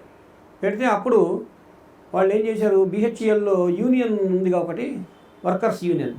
ఆ వర్కర్స్ యూనియన్ వీళ్ళ తాత కన్సల్ట్ చేశాడు. కన్సల్ట్ చేసి, సార్ మాకు ఇట్లా కొంచెం హెల్ప్ చేయాలి, ఈ మా అమ్మాయి అక్కడ ఇరుక్కుపోయింది, బయటికి తేవాలి అంటే వాళ్ళు ఏం చేశారు, మనకి కన్నాభిరాన్ తెలుసు, జడ్జి అడ్వకేట్, చాలా ముసలైన కన్నాభిరాన్. అప్పుడు ఆయన్ని కలుద్దాం, పౌర హక్కుల సంఘం నేత ఆయనని పట్టుకొని మనం తెప్పిద్దాం, హైకోర్టులో రిట్ చేద్దామని ఆయన దగ్గరికి వెళ్ళారు. వెళ్తే ఆయన అన్నాడు, నాకు కనీసం 1 వీక్ టైం కావాలి, అంత లోపల నేను చేయమంటే నేను చేయను అన్నాడు. ఆయన దొరకకపోవడంతో ఏం చేశారు, అప్పుడే పేపర్లో నా పేరు వచ్చింది కదా, అందుకని ఆ పేరు చూసి వాళ్ళు నా దగ్గరకు వచ్చారు. నా దగ్గరకు వచ్చి, సార్ ఇట్లా ఇట్లా చేయాలంటే, నేను ఆ రోజున అత్యంత కటిక అవసరాల్లో ఉండేవాడిని, డబ్బు కోసం. ఎవడొస్తాడో డబ్బు ఇస్తాడా అంతే. ఎందుకంటే ఇల్లు రెంట్ కట్టాలి, పిల్లల్ని పోషించాలి, ₹1 బ్యాంక్ బ్యాలెన్స్ లేదు. అప్పుడు ఎవడొస్తాడో చూద్దాం అన్నట్టుగా వెయిట్ చేస్తూ ఉండేవాడు. ఆ టైంలో ఈ కేసు వచ్చింది. ఫస్ట్ కేసు ఇందాక చెప్పారు కదా, చేపల చెరువు, అది ఎంత తీసుకున్నారు ఫీజు? 15,000. 15,000. అందులో నాకు మొత్తం ఇలా వాళ్ళు ఫస్ట్ ఇంకొక అడ్వకేట్కి ఇచ్చారు. అక్కడ పని అవ్వకపోవడంతో మళ్ళీ నా దగ్గరకు వచ్చారు. అందుకని వాళ్ళు చెప్పారు, సార్ ఆల్రెడీ నేను అక్కడ ఇంత పోయింది, మాకు ఏమైనా చేయండి, తర్వాత మీకు అడ్మిట్ అయిన తర్వాత డబ్బులు ఇస్తాను. 15,000 అయింది. అప్పటికే కాంప్రమైజ్ అయిపోయింది ఆ కేసు. హైకోర్టు ఆర్డర్తోనే కాంప్రమైజ్ అయిపోయింది. ఈ కేసులో ఏమైంది, ఇట్లా రావడంతో కన్నాభిరాన్ చేయకపోవడంతో నా దగ్గరకు వచ్చారు. నేను అన్నాను, నాకు 35,000 ఫీజు అవుతుంది, అడ్వాన్స్ ఇవ్వాలని చెప్పాను. అడ్వాన్స్ ఇవ్వాలంటే ఆయన అన్నాడు, 30,000 ఇప్పుడు ఇస్తాను, 5,000 హైకోర్టు ఆర్డర్ రాగానే జడ్జి గారు సంతకం చేస్తారు కదా, ఆ గ్రీన్ ఇంక్ ఆరక ముందే మీ చేతిలో 5,000 వచ్చేస్తాయి అన్నాడు. సరే అన్న, 30,000 ఇచ్చారు. నేను అనుకున్నా మెల్లగా చూద్దాం, రేపు ఎల్లుండి మెల్లగా పోదాం అనుకునే మైండ్లో నేనున్నా. ఆ రోజు వినాయక చవితి పూజ అంతా అయింది. ఇంకా నేను ప్రసాదం తీసుకోవాలి. ఇంట్లో ల్యాండ్లైన్ ఫోన్ ఉంది, అప్పుడు మొబైల్స్ లేవు. ల్యాండ్లైన్కి ఫోన్ వచ్చింది. ఏమని, ఈ అమ్మాయిని వీళ్ళు బాంబే తీసుకెళ్ళిపోతున్నారు పోలీసులు, ఆయన తీసుకెళ్ళకముందే మీరు అర్జెంటుగా రండి అని చెప్పి, ఆ బాధితుల్లో కొంతమంది బాధితులు, ఈమె అంటే కనీసం ఈమెతో మనం మంచిగా ఉంటే మనకు డబ్బులు వస్తాయని అని కొంతమంది గ్రూప్ అయిపోయారు. అక్కడ ఈ అమ్మాయి తరఫున గ్రూప్కి వెళ్ళిపోయారు కొంతమంది. అందులో ఒకడు నాకు ఫోన్ చేశాడు, నా నంబర్ తీసుకుని చేసి, మీరు అర్జెంటుగా రావాలంటే, నేను ఒక్కడే పోవాలంటే నాకు భయం వేసింది, ఉన్నమాట చెప్తున్నా. వాళ్ళు ఉన్నది 135 మంది పోలీసులు, రకరకాల పోలీసులు, బాంబే పోలీసులు ఉన్నారు, టాస్క్ ఫోర్స్ ఉన్నారు, అందరూ ఉన్నారు. ఇంతమంది ముందు మనం పోవాలి, కొత్త ప్రాక్టీస్, నాకేం తెలియదు. అందుకని ఏం చేశాను, నల్లకోట వేసుకొని బయటకు వచ్చి చూసా, ఎవరన్నా మనకు ఒక ఫ్రెండ్ అన్నా తగ్గుతాడే మనకు కూడా వేసుకొని పోదామని. బయటకు వస్తే కాలనీలో ఎవడి పని వాడు, సైలెంట్, మానవుడు లేడు బయట చూస్తే. ఇంకా తప్పదనుకొని ఏం చేశాను, కారు వేసుకొని, ఫియట్ కార్ నాది, ఆ ఫియట్ కార్ వేసుకొని పోయినా. వాళ్ళ ఇంటికి వెళ్ళా. ఇంటికి వెళ్తే చెట్టు కింద 20 మంది గుంపు అక్కడ చెట్టు కింద. కారు ఆపాను, మేడం మీదకి వెళ్ళా. మేడం వెళ్తే ఫస్ట్ రూమ్లో రిసెప్షన్ లాగా ఒక పోలీసుడు కూర్చొని ఉన్నాడు. వాడి ముందు 15 మంది బాధితులు, ఇంకో రూమ్లో వీళ్ళు పత్తాలు ఆడుకోవడం. అట్లా రూమ్కి ఇంతమంది చొప్పున డిస్ట్రిబ్యూట్ అయిపోయినారు సార్ వాళ్ళు. నన్ను చూడంగానే, నా నల్లకోట చూడంగానే అడిగాడు, ఆ రిసెప్షన్ కానిస్టేబుల్ అడిగాడు, ఎవరు మీకు ఎందుకు వచ్చారు అన్నాడు. అంటే నీ అమ్మాయిని తీసుకెళ్ళడానికి వచ్చాను. మీరు తీసుకుపోలేదు సార్, ఏసీపీ ఆర్డర్ ఉంది అన్నాడు. నువ్వు ఏసీపీతో మాట్లాడు, నేను మాట్లాడతా ఏసీపీతో అన్నాడు. వాడు ఫోన్ చేయలేదు. ఏసీపీతో ఫోన్ చేయకపోతే నీ అమ్మాయి అయినా, నేను చూడండి అప్పుడు నా ధైర్యం, ఈ అమ్మాయిని రమ్మన్నా, కారు లెక్కన. ఆ అమ్మాయి సర్టిఫికెట్లు, బట్టలు, సంచి రెడీ పెట్టుకుంది, ముందే చెప్పేశాను రెడీ పెట్టుకోమని. ఆ సంచి తీసుకుంది, కిందకి దిగిన మెట్లు. నా వెనకాలే పోలీసులు వస్తున్నారు. ఆ అమ్మాయిని కారులో వెనక కూర్చోమన్నా. కారులో వెనక కూర్చొని, నాది ఇంగ్లీష్ సినిమాలో డ్రైవింగ్ ఉంటుంది కదా, మెకన్లే, వాడు అంటాడు, ఎవడో ఒకడు హీరో ఉంటాడు, మెకన్ హీరో ఎవడో, ఆ లెవెల్లో డ్రైవింగ్ నాది. అంత స్పీడ్ అనమాట నా కారు. జేమ్స్ బాండ్ మూవీలో కరెక్ట్, మీ అందరూ జేమ్స్ బాండ్ ఆ లెవెల్ డ్రైవింగ్ అది. నేను ఆ లెవెల్లో డ్రైవింగ్ చేస్తుంటే నాకంటే స్పీడ్లో వీళ్ళు పోలీసులు మారుతి జీప్ తెలుసు మీకు, జిప్సీ ఆ జిప్సీ కార్ వీళ్ళది వచ్చేసింది నాకంటే ముందు, వచ్చేసి నా కార్కి అడ్డ పెట్టేశారు సినిమాలో పెట్టినట్టుగా. ఎక్కడ? కరెక్ట్ బర్కత్పుర పెట్రోల్ పంప్ దగ్గర. ఓకే. పెట్రోల్ పంప్ ఉంది కదా బర్కత్పుర, ఇప్పుడు కూడా ఉంది పెట్రోల్ పంప్, అక్కడ ఆపేశారు నన్ను. ఆపేస్తే దిగమన్నారు. దిగమంటే ఏసీపీ దగ్గర పోదామన్నా. సరే ఏసీపీ దగ్గర పోయాం. రామకృష్ణ అని ఏసీపీ ఉండేవాడు, రామకృష్ణ అని. వెళ్ళాం, కూర్చున్నాం, మాట్లాడా. మీరు ఏ బేసిస్ మీద ఈ అమ్మాయిని మీరు రిటైన్ చేస్తున్నారు ఇంట్లో, ఇల్లీగల్ డిటెన్షన్ అది అన్నీ మాట్లాడితే అన్నాడు, నువ్వు కనుక అండర్టేకింగ్ ఇస్తే నేను తీసుకెళ్తా, మళ్ళీ తీసుకొస్తా అని అండర్టేకింగ్ ఇస్తే నేను వదులుతా అన్నాడు. నేను లెటర్ హెడ్ మీద రాసిస్తా అన్నా. అప్పటికప్పుడు తెల్లకాయతం తీసుకొని నా పేరు అదంతా రాసేసి, ఇలా ఈ అమ్మాయిని నేను తీసుకెళ్తున్నాను, నేను రేపు తీసుకొచ్చి దింపుతాను ఇక్కడ అని చెప్పి రాసిచ్చా. ఆ అమ్మాయిని వదిలేశారు. ఆ అమ్మాయిని తీసుకొని చక్కగా స్ట్రైట్గా ఈనాడుకి వెళ్ళిపోయినా. ఈనాడుకి వెళ్ళి ఈనాడులో సోమాజిగూడ వెళ్తే అక్కడ లోకల్ ఎడిషన్ ఉంటుంది కదా, ఈనాడు సిటీ ఎడిషన్. ఆ సిటీ ఎడిషన్ ఇన్ఛార్జ్ ఒక ఆయన ఉన్నాడు, వెంకటేశ్వరరావు ఎవరో ఒక ఆయన ఉండేవాడు, ఆయన పేరు మర్చిపోయినప్పుడు.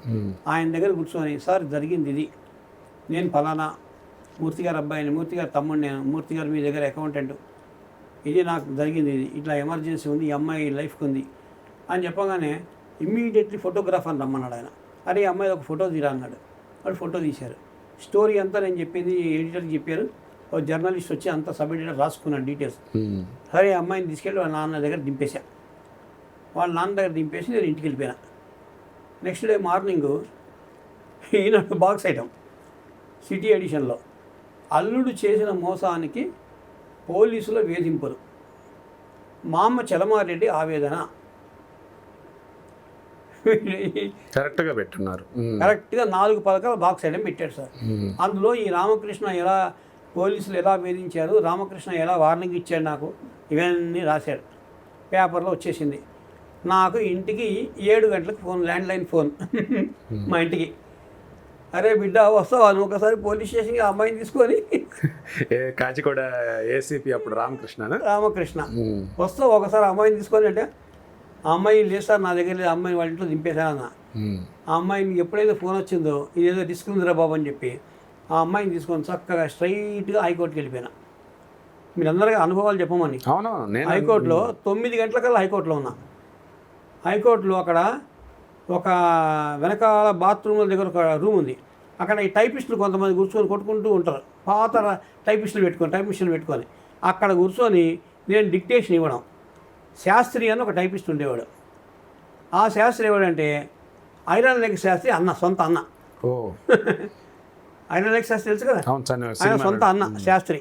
ఆయన చెప్పి అర్జెంటుగా టైప్ చేయాలి బాబు, ఎమర్జెన్సీ ఉంది రిట్ అంటే ఆయనకు మొత్తం ప్రొఫార్మా తెలుసు. ఒక్క మ్యాటర్ నేను చెప్పాను, మిగతావన్నీ ఆయన కొట్టేశాడు. 10:30 కల్లా నేను హైకోర్టుకి వెళ్ళిపోయాను. కోర్టు ముందు జస్టిస్ లింగరాజ్ రత్తన్ ఉన్నాడు. ఆయన ముందు రిక్వెస్ట్ చేశాను, సార్ ఇది లంచ్ మోషన్, అర్జెన్సీ ఉంది, ఇది పరిస్థితి, ఆ అమ్మాయి అక్కడ కూర్చుంది, ఆ అమ్మాయికి లైఫ్కి ప్రాబ్లం ఉంది అని చెప్పగానే ఎస్ లంచ్ మోషన్ గ్రాంటెడ్ అన్నాడు. ఇంకో కండిషన్ చెప్పాడు, this writ should come before me అన్నాడు. మ్యాటర్ అయిపోయింది, రిట్ నెంబర్ అయిపోయింది. 2 గంటల కదా, 2:30కి 2:30 అప్పుడు మ్యాటర్ బెంచ్ మీదకి వచ్చేసింది. రాగానే జడ్జి అంతా విన్నాడు. ఆర్గ్యుమెంట్లో జీపీ ఫర్ హోమ్ని అడిగాడు. జీపీ ఫర్ హోమ్ ఇన్స్ట్రక్షన్స్ అన్నాడు. నీ ఇన్స్ట్రక్షన్స్ అట్లా పెట్టు, ఫస్ట్ ఈ అమ్మాయిని మీరు అరెస్ట్ చేయొద్దు, ఈ అమ్మాయి వాళ్ళ ఫాదర్ దగ్గర ఉంటుంది, వాళ్ళ ఇంట్లో ఉంటుంది, ఫాదర్ ఇంట్లో. మీకు ఏమన్నా కావాలంటే ఫాదర్ ఇంటికి పోండి, ఆ అమ్మాయిని ఎంక్వైరీ చేయండి, ఇన్వెస్టిగేట్ చేసుకొని మీ ఇన్ఫర్మేషన్ మీరు తీసుకోండి, అమ్మాయిని మాత్రం అరెస్ట్ చేయదు, హెరాస్ చేయదు అని చెప్పి డైరెక్షన్ ఇచ్చాడు. అట్లా నేను అమ్మాయిని సేవ్ చేశాను. సార్ మార్నింగ్ 7 కాల్ చేసి రమ్మన్నాడు కదా అతను, కాచిగూడ ఏసీపీ రామకృష్ణ. మీరు అటు నుంచి డైరెక్ట్గా 9 కల్లా హైకోర్టుకి వెళ్ళిపోయినా, తర్వాత లంచ్ హాస్పిటల్ ఈ మధ్యలో అతను మిమ్మల్ని ఎక్కడికి మళ్ళీ ఫాలో లేదు. నేనేం చేశా, సాయంత్రం 5 గంటలకి టెలిగ్రామ్ ఆర్డర్ ఇచ్చారు నాకు. హైకోర్టు గ్రాంట్ చేసింది కదా లంచ్ మోషన్, అది ఆర్డర్ పాస్ చేసింది కదా, ఆ ఆర్డర్ని టెలిగ్రామ్ అడిగా, వైర్ గ్రాంట్ అయింది. ఆ వైర్ కాపీ తీసుకున్నా, ప్రింట్అవుట్ తీసుకున్నా. ఈ అమ్మాయిని తీసుకుని నేను కాచిగూడ ఏసీపీ ఆఫీస్కి వెళ్ళా. అప్పుడు వెళ్ళా. ఈ మధ్యలో మిమ్మల్ని సినిమాలో చూపించినట్టుగా చిరంజీవి ఒక సినిమాలో బెయిల్ ఆర్డర్ ఇట్లా పడేస్తాడు, టేబుల్ మీద పడేస్తాడు కదా, అలా పడేసా. This is your bail order అన్నా. ఇట్లా అన్నాడు sir, just get out from here. Just get out from here. ఇంకా అంతకన్నా ఏం అనలేదు. నవ్వుకుని బయటకు వచ్చా. సో మీరు చెప్తున్న దాని ప్రకారం చూస్తూ ఉంటే బయట జనాలు చెప్తున్నానికి మీరు చెప్తున్నానికి చాలా డిఫరెన్స్ ఎక్కడ కనిపిస్తుంది అంటే, ఒక లాయర్ దగ్గర ప్రాక్టీస్ చేసి అన్ని మెలకువలు తెలుసుకుంటేనే ప్రాపర్ వేలో అసలు కేసు ఫైల్ చేయడం తెలిసిద్ది అని అంటారు. అవును. మీరు కాలేజీకి వెళ్ళాల, ఎగ్జామ్స్ వచ్చేసి వెళ్తే ట్రైన్లో చదివాని అంటూ ఉన్నారు. అంతకుముందు ఏమో ఈ సేల్స్ ట్యాక్స్ ప్రాక్టీస్గా చేసి ఉన్నారు. అవును. మరి ఇంత నాలెడ్జ్ ఎలా వచ్చింది? కేసు ఫైల్ చేయడం కావచ్చు, లేదన్నప్పుడు అందులో ఉన్నటువంటి rules, regulations, acts, like each and everything ఎలా? బూతులు తిని హైకోర్టులో నేను నిలబడ్డా. ఒక కుర్చీ మీద చేతులు పెట్టి ఒంగోని నిలబడ్డా నేను. మాకు తెలియదు ఇవన్నీ. జస్టిస్ పర్వతరావు అని ఉన్నాడు. ఏ mister, first you learn how to stand straight in the court అన్నాడు. First you learn how to stand straight in the court. What is this? ఎన్ని తిట్లు తిన్నా సార్ నేను. ఓకే. అబ్బో అబ్బో అబ్బో, ఒకటా రెండా? అన్నీ ప్రాక్టికల్సే. నేనేం చేశాను, లేబర్ కోర్టులో కేసు ఆర్గ్యూ చేసేటప్పుడు సినిమా లెవెల్లో ఒక డైలాగ్ కొట్టా. జడ్జి అన్నాడు, దిస్ ఈజ్ నాట్ సినిమా అన్నాడు. You how to file a petition అన్నాడు. ఓకే. అప్పుడు అనిపించింది, ఓహో ఇది పిటిషన్ వేయాలి మనం అని పిటిషన్ వేసేవాడిని. తర్వాత నేర్చుకున్నారు మరి అదంతా కూడా? ఆపోజిట్ వాళ్ళే నేర్పించారు నాకు. సపోజ్ మీరు కేసు వేస్తారు, మీరు కేసు వేసినప్పుడు నాకు ఒక కాపీ ఇస్తారు. ఆ కాపీ చదువుకుంటే తెలిసేది, ఓహో ఇలా వేస్తారు ఆ పిటిషన్ ఇది. ఓకే. అలా కొంత ఏమో వాళ్ళ దగ్గర నేర్చుకున్నా, కొంత సీనియర్స్ హైకోర్టులో కూర్చొని వింటుంటే, ఆర్గ్యుమెంట్లు వింటుంటే, ఓహో ఇలా ఇలా ఉంటుందని. తర్వాత ఒకటి గమనించా, సివిల్ ప్రొసీజర్ కోడ్కి వచ్చేటప్పటికి నీకు ఎవ్వరు ఏం చెప్పక్కర్లేదు. సిపిసి బుక్ ఉంది, ఆ బుక్లో ఉన్నటువంటి ప్రతి రూలు, ప్రతి ఆర్డర్ కనుక నువ్వు చదువుకుంటే నువ్వు చేయాల్సిన నెక్స్ట్ పని ఏంటో అందులో రాసే ఉంది. ఎవ్వడు నీకు అడ్వైజ్ చేయాల్సిన అవసరమే లేదు అసలు. సో యాక్చువల్గా అంతా కూడా ఏంటంటే కోర్సు చదువుకునేటప్పుడు నేర్చుకుంటా ఉంటారు అంతే. మీరు చదువు అంతా అయిపోయిన తర్వాత సర్టిఫికేట్ వచ్చిన తర్వాత నేర్చుకున్నారు. సర్టిఫికేట్ వచ్చిన తర్వాత నేర్చుకున్నా. అనుభవం మీద అనమాట. ఇవన్నీ అనుభవాలే నాకు వచ్చినవి. ఈ రోజుకి కూడా కొన్నిసార్లు పప్పులో కాలేస్తుంటారు. ఒక కేసు అయితే 10 లక్షల రూపాయల కేసు, నేను చేసిన చిన్న బ్లండర్ వల్ల కేసు పోయింది. ఏంటి సార్ అది? డబ్బులు తీసేసుకున్నారు వాపస్ వాళ్ళు. చాలా మంచి కేసు, 10 లక్షలు ఫీజు. పొరపాటు అదే ఏంటది? ఏం లేదు, హిందూ సక్సెషన్ యాక్ట్లో సెక్షన్ 8 బదులు సెక్షన్ 6 అని చెప్పి పిటిషన్ పడేసా సూర్యాపేట కోర్టులో. పడేస్తే అక్కడ సూర్యాపేట అడ్వకేట్లు నాకంటే పెద్ద నాలెడ్జ్ అనమాట వాళ్ళకి. వాళ్ళు ఏం చేశారు, మా క్లయింట్కి అడ్వైజ్ ఇచ్చారు. ఇదేంటి సార్ మీ ఇంత పెద్ద లాయర్ అంటారు, మీరు సెక్షన్ 6 కింద ఫైల్ చేసేటండి కేసు, 8 కింద కదా ఫైల్ చేయాలి అన్నాడు. వాడు మా క్లయింట్ వచ్చి నా మీద కూర్చున్నాడు, 8 కింద ఫైల్ చేయలేదు, నువ్వు 8 కింద ఫైల్ చేయంటే నాకు 8కి 6కి తేడా తెలియలే అప్పుడు. అయ్యో తెలియలే. తర్వాత ఒక 3 రోజులు చదివా సార్. ఆ డెఫినేషన్ ఎంత కాంప్లికేటెడ్ డెఫినేషన్ అంటే 8 కానీ 6 కానీ చాలా కాంప్లికేటెడ్ డెఫినేషన్. ఆ చదివి మా చిన్నాన్న దగ్గర కూడా పోయినా ఆ లాంగ్వేజ్ అర్థం చేసుకోవడానికి. వెళ్ళిన తర్వాత నాకు కొంత క్లూ వచ్చింది. తర్వాత ఒకసారి నాకే మైండ్ క్లిక్ అయింది, ఓహో this is the basic difference 6కి 8కి. ఏం లేదు, 8 అంటేనేమో తండ్రి ఆస్తి, 6 అంటేనేమో తాతల ఆస్తి, ఇంత సింపుల్. ఓకే. ఆ లాంగ్వేజ్ వాడు అమెరికా వాడు ఏం బ్రిటిష్ లాంగ్వేజ్ ఏం లాంగ్వేజ్ కానీ ఎంత కాంప్లికేటెడ్ లాంగ్వేజ్ అంటే అర్థం చేసుకోవడంలో.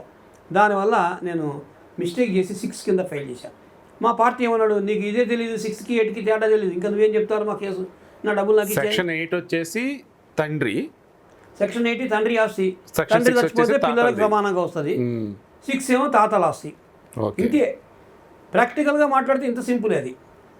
అంటే ఈ బుక్స్ ఉంటుండే థియరిటికల్ ఏవైతే కూడా బ్రిటిష్ కాలం. ఈ రోజున నేను ఛాలెంజ్ చేస్తా సార్, ఏ అడ్వకేట్ అయినా నా ముందుకు రాని, నేను ఛాలెంజ్ చేస్తా. అందులో ఉండేటువంటి థియరీని కరెక్ట్గా ఎక్స్ప్లెయిన్ చేస్తే నేను మీసాలు తీసుకొని ప్రాక్టీస్ చేస్తాను. ఇంతే, ఖచ్చితంగా చెప్తున్నా.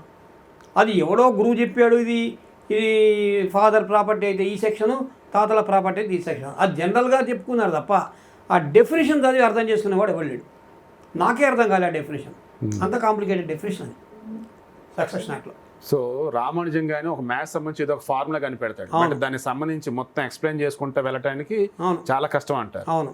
సో అయితే నేనేమంటానంటే ఇప్పటికీ అంత ఏమంటారు దాన్ని ఇన్డెప్త్గా ఉంటూనే ఉన్నాయి బుక్స్ కూడా మీవి. చాలా కాంప్లికేటెడ్ ఉంటాయి సార్ లాంగ్వేజ్. అది బ్రిటిష్ కాలం నాటివా లేదు? బ్రిటిష్ కాలం నాటిదే సార్ అంతా. మన లా కోర్సు స్టిల్ అవే కంటిన్యూ అవుతుంది. అవే కంటిన్యూ అవుతాయి. ఎందుకు కొంచెం లిబరల్గా ఎందుకు మార్చలేదు? వీళ్ళు ట్రై చేయరు ఇంకా, అది అంతే, ఆ భాష అట్లా ఉంటుంది అంతే, ఆ భాష అట్లా. కావాలని మీకు చదివి వినిపిస్తే ఒక పారాగ్రాఫ్ మీకు అర్థం చేసుకోలేదు మీరు, అంత కాంప్లికేటెడ్ లాంగ్వేజ్. నేను ఛాలెంజ్ చేస్తాను సార్ దాని మీద, అంత కాంప్లికేట్. అందుకే నేను సో అడ్వకేట్ అయినా సరే లాయర్ కళానిధి గారు ఇప్పుడు ఛాలెంజ్ విసురుతూ ఉన్నారు. పప్పులో కాలేసే నేనే పప్పులో కాలేసే. దానివల్ల నాకు లాస్ ఎంత అయింది? 10 లక్షల ఫీజు, ఇచ్చిన ఫీజు రిఫండ్ చేయాల్సి వచ్చింది. అది నా జీవితంలో అతిపెద్ద దెబ్బ. ఎందుకంటే నేను ఏ ఇయర్ అది? ఏ ఇయర్ అంటే 2 ఏళ్ల కిందట నేను చెప్పేది. అంతే 2 ఏళ్ల కింద. దాని తర్వాత ఎక్స్పీరియన్స్ ఉండి ఇంటర్వ్యూలు ఇచ్చి లా సార్, సముద్రం సార్ ఇది. ఇంత ఎక్స్పీరియన్స్ కాదు, సబ్జెక్ట్ సముద్రం. సముద్రంలో మనకున్న నాలెడ్జ్ ఒక నీటి గింజ అంతే, నీటి బిందువే. ఈ నీటి బిందువుతో ఇంత గొప్పగా మీరు ఫేమస్ అయినారు అండ్ ఇంత నాలెడ్జ్ ఉందంటే ఆ నీటి బోట్లో ఇంకా ఇంత ఉండిద్దాం కొంతమందికి. ఇంకా అంతే మరి, సముద్రం సార్ సబ్జెక్టు. ఎంత వ్యాస్ట్ సబ్జెక్ట్ అది. ఒక సబ్జెక్టా? 357 చట్టాలు ఉన్నాయి. 357 చట్టాలు ఎన్ని మీరు చదవగలరు అసలు? ఒక్కొక్క చట్టానికి కొన్ని వందల పుస్తకాలు ఉంటాయా? మరి ఒక్కొక్క పుస్తకం మీద కొన్ని వందల జడ్జిమెంట్స్, సుప్రీంకోర్టు జడ్జిమెంట్లు. ఒకటి ఫేవర్గా ఇస్తాడు, ఒకటి నెగిటివ్గా ఇస్తాడు జడ్జిమెంట్, రకరకాల జడ్జిమెంట్లు. మన కోర్టులో వాదించేటప్పుడు ఈ సుప్రీంకోర్టు జడ్జిమెంట్ని మనం రకంగా నమూనాగా తీసుకొని వాదిస్తుంటే త్వరగా తీర్పు అనేది వస్తుంది. మీరు ఒక నమూనాగా వాదిస్తే అవతలాడు ఇంకో నమూనా పెడతాడు, లేటెస్ట్ నమూనా పెడతాడు. సుప్రీంకోర్టు జడ్జిమెంట్లు ఎంత కాంప్లికేటెడ్ అండి. ఇప్పుడు ఉదాహరణ నిన్నగాక మొన్న జరిగింది ఒకటి. నేను కేసు వాదించి 2020 సుప్రీంకోర్టు జడ్జిమెంటు కోర్టు నెంబర్ 11లో జస్టిస్ శ్రీదేవి ముందు ఆర్గ్యూ చేశా. మేడం ఈ ప్రకారంగా ఈ జడ్జిమెంట్ ఉంది, supreme court judgment R Madhavan versus state of Madras ఉంది కేసు. ఆ కేసు జడ్జిమెంట్ ఇచ్చా. ఇది 2020 జడ్జిమెంట్ మేడం, ఇది లేటెస్ట్ సుప్రీంకోర్టు. దీని ప్రకారంగా 180 రోజులు దాటిన ప్రతి నిందితుడిని ఎన్డీపీఎస్ యాక్ట్ కింద మీరు బెయిల్ ఇవ్వాల్సిందే అని ఆర్గ్యూ చేస్తే ఆమె ఏం చేసింది? పిటిషన్ డిస్మిస్ చేసి ఎప్పటిదో సంజయ్ దత్ కేసు రెఫర్ చేసింది. 15 ఏళ్ల కింద సంజయ్ దత్ కేసు రెఫర్ చేసి ఆ కేసులో సంజయ్ దత్కి బెయిల్ ఇవ్వద్దన్నది. సో 167(2) సెక్షన్ కింద సిఆర్పిసిలో 180 రోజులు అయినా సరే వాళ్ళు ఉంచచ్చు లోపల అని చెప్పి ఆ జడ్జిమెంట్ రెఫర్ చేసింది. మరి పరిస్థితి ఏంటంటే సుప్రీంకోర్టు లేటెస్ట్ జడ్జిమెంట్ ఉంటుంది కానీ పాత జడ్జిమెంట్ ఉండదు. కొన్ని లాస్ ఆఫ్ ఇంటర్ప్రిటేషన్ ఉంటాయి. 2 జడ్జిలు ఇచ్చిన జడ్జిమెంట్ ఉంటుంది కానీ ఒక జడ్జి జడ్జిమెంట్ పోతుంది. దాని ముందు ఏది లేటెస్టో ఆ లేటెస్ట్ జడ్జిమెంట్ ఉంటుంది. కింద కోర్టు కంటే పై కోర్టు జడ్జిమెంట్ ఉంటుంది. ఒక జిల్లా జడ్జి ఇచ్చిన తీర్పు హైకోర్టు జడ్జిమెంట్తో కొట్టివేయబడుతుంది. ఒక high court judgement supreme court single judge తోటి కొట్టివేయబడుతుంది. ఆ సింగిల్ జడ్జి సుప్రీంకోర్టు జడ్జిమెంట్ 2 జడ్జిల్లో ఉన్నటువంటి బెంచ్ తోటి క్యాన్సిల్ అయిపోతుంది. ఇది లాస్ ఆఫ్ ఇంటర్ప్రిటేషన్. సో అంటే వీళ్ళు ఇండివిజువల్గా వీరికి ఏవైతే వాళ్ళు చదివినటువంటి చట్టాల ప్రకారం తీర్పు ఇవ్వడానికి ఉండదు. కొన్నిసార్లు పై కోర్టులు కనుక తీర్పు డిఫరెంట్ వేలో కనుక ఉంటే అది ఫాలో అవ్వాల్సిందే. ఆ వేలో లాయర్ గుర్తు చేయాలి. గుర్తు చేశా. ఈ కేసులో సంజయ్ దత్ కేసు వర్తించదు, అది ఓల్డ్ జడ్జిమెంటు, ఇది లేటెస్ట్ జడ్జిమెంటు. ఎంత లవ మొత్తుకున్నా బెయిల్ డిస్మిస్ అన్నాడు. ఈ రోజున పరిస్థితి, ఆ నిందితుడు గాంధీ హాస్పిటల్లో డయాలసిస్ ఉన్నాడు. ఇవాళ సాయంత్రం దాకా వాడు బతికితే గ్రేట్.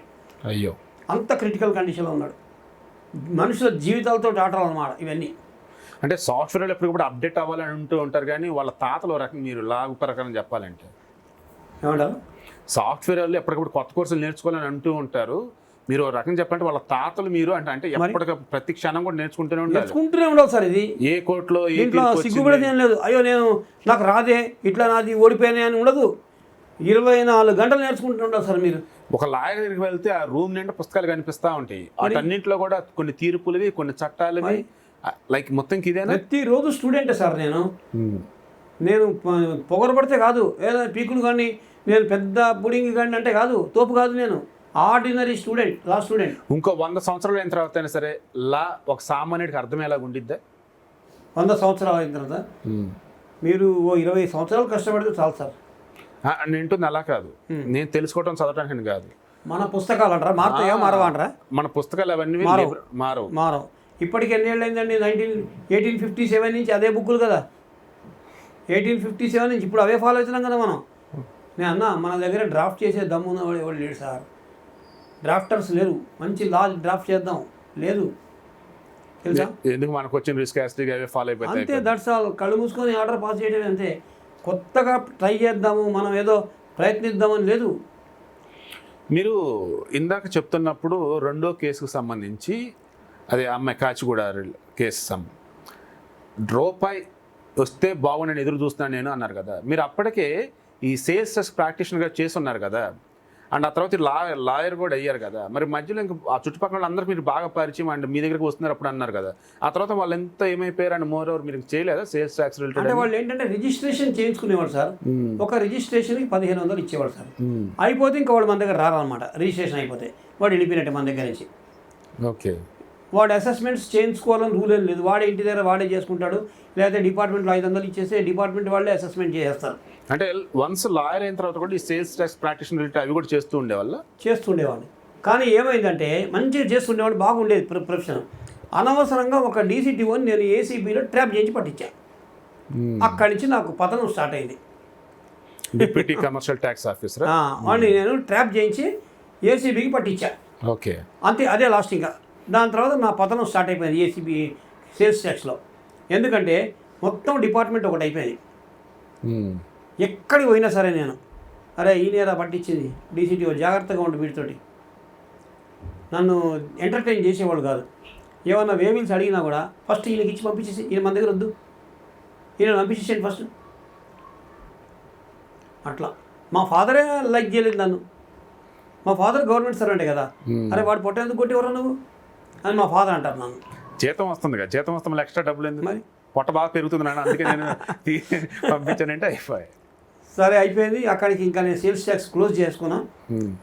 కేసులు కూడా రావడం, క్లయింట్స్ కూడా భయపడ్డారు నా దగ్గర రావడానికి. ఎందుకంటే ఆ క్లయింట్ నా దగ్గరకు వస్తే డిపార్ట్మెంట్ నుంచి నెగిటివ్ ఇది వస్తుంది వాడికి. అందుకని వాడు నన్ను ఎంటర్టైన్ చేయలే. ఇంకా నేను వదిలేసాను, ప్రొఫెషన్ మానేసా. చెప్పాలంటే మీ లైఫ్లో జరిగినటువంటి ఒక్క ఇన్సిడెంట్ ఒక్క సినిమా తీసేయచ్చు. అట్లా సేల్స్ ట్యాక్స్ ప్రాక్టీస్ క్లోజ్ చేసుకొని మెల్లగా ఈ క్రిమినల్లోకి వచ్చేసాను. క్రిమినల్ పిటిషన్లు, బెయిల్స్ అవి నేర్చుకొని ఏముంది సార్ బెయిల్, నారాయణ అక్కడ నాంపల్లి కోర్టుకు పోతే 50 రూపాయలు ఇస్తే బెయిల్ పిటిషన్ టైప్ చేసి ఇస్తాడు. నేను రాయకెళ్ళా డ్రాఫ్టింగ్. వాడు 2 మాటలు అంటాడు. అమ్మాయి అనుకోండి, తల్లి ఉందనుకోండి, తల్లికి బెయిల్ వేయాలనుకోండి, ఆ తల్లికి పాలు తాగే పిల్లాడు ఒకడు ఉన్నాడు, milk sucking babies are there, ఈ మెడికల్ గ్రౌండ్ ఏదో పెడతాడు, బెయిల్ మే బీ గ్రాంటెడ్ అంటాడు. నాంపల్లి కోర్టులో అవన్నీ చూస్తాడు గ్రామర్. ఏందా నీ బెయిల్ ఏంటి అంటాడు. సార్ ఈ సెక్షన్ కింద బెయిల్ సార్ అన్న, టికెట్ పెట్టేవా లేదా, 2 రూపాయల టికెట్ పెడితే రైట్ బెయిల్ నెంబర్ ఇచ్చేసాయి, ఆర్గ్యుమెంట్ చెప్తా, అదృష్టం ఉంటే బెయిల్ వస్తుంది లేదా డిస్మిస్ అవుతుంది. ఇంతే. బెయిల్ వచ్చిందంటే ఓ జెండా, మనమే పెద్ద పీకుడు కావడం, మనకి బెయిల్ వచ్చేసింది. చలో బెయిల్ వచ్చిన డబ్బులు లాగు, రాకపోతే ఏడుపు ముఖం. అట్లా అంటే ఎక్కువగా లాయర్లు అప్పటి రోజుల్లో ఈ బెయిల్ ఇప్పించడం కోసం ఉండేవాళ్ళ. ఇప్పటికి కూడా ఉన్నారు, బెయిల్ ఇప్పించే లాయర్లే ఉన్నారు ఇప్పుడు కూడా. అవునా? ఇప్పటికి కూడా ఉన్నారు. కోర్టులో వాదించే లాయర్లు ఎవరు లేరు. బెయిల్ ఇప్పించేవాళ్ళు, వాడు కూడా డ్రాఫ్టింగ్ వాళ్ళది ఉండదు. వాళ్ళ నాంపల్లి కోర్టు ఎదుర్కొంటే ఒక టైపిస్ట్ ఉంటాడు, డిటిపి సెంటర్ ఏదో, వాడికి ఒక 1000 రూపాయలు ఇచ్చేస్తారు. ఇచ్చి ఎఫ్ఐఆర్ కాపీ ఇచ్చేస్తారు. అరే బెయిల్ మార్కెట్ ఎవరే అంటాడు, బెయిల్ టైప్ చేసి ఇచ్చేయమంటాడు. వాడు బెయిల్ టైప్ చేసి ఇస్తాడు, సెక్షన్కి వస్తాడు, సెక్షన్లో ఫైల్ చేస్తాడు, సెక్షన్లో వాడికి ఒక 500 ఇచ్చేస్తాడు. బెయిల్ నంబర్ చేయాలంటాడు, నంబర్ చేస్తాడు. వీడియో వాడికి ఫోన్ చేసి చెప్తాడు, సార్ రేపు పొద్దున మీ పిటిషన్ నంబర్ అయ్యింది, బెంచ్ మీదకి వస్తుంది అంటాడు. అక్కడ వీడి తెలుగులో మాట్లాడతాడు, ఇంగ్లీష్ కూడా కాదు, తెలుగులో. సార్ సెక్షన్ 420 సార్, ఇదే ఫస్ట్ అఫెన్స్ సార్, తెలుగు చెప్తాడు. జడ్జి ఏమో ఇంగ్లీష్లో మాట్లాడుతుంటాడు, వీడు తెలుగులో మాట్లాడతాడు. అంతా వింటాడు, ఓకే రిజర్వ్డ్ ఫర్ ఆర్డర్స్, అయిపోయింది. కాదు, మీరు తెలుగు సందర్భం వచ్చినప్పుడు తెలుగు అసలు మాట్లాడకూడదు అన్న వేళ మీరు చెప్తున్నట్టుంది. నాకు అర్థం అయితే చాలు కదా, లాంగ్వేజ్ ఏదైతే ఏముంది. అట్లా కాదు కదా సార్, ఒక డెకోరం ఉంటుంది, కోర్టుకు ఒక డెకోరం ఉంటుంది. ఎందుకు ఇంగ్లీష్లో మాట్లాడతారు హైకోర్టులో, తెలుగు ఎందుకు మాట్లాడచ్చు కదా, తెలుగు కూడా. జడ్జి కూడా తెలుగు వాడే కదా. తీర్పులు కూడా తెలుగులో ఇస్తామని అంటున్నారు కదా, తీర్పు కాపీ ఎక్కడ ఇస్తున్నారు, ఎక్కడ ఇచ్చారు చెప్పాక, ఎగ్జాంపుల్ చెప్పాక మీకు. సరే, ఇందా మీరు చెప్పింది కంటిన్యూ చేయండి. అయితే డెకోరం ఉంటుంది సార్. ఆ డెకోరం ప్రకారంగా లాయర్స్ అనగానే ఇంగ్లీష్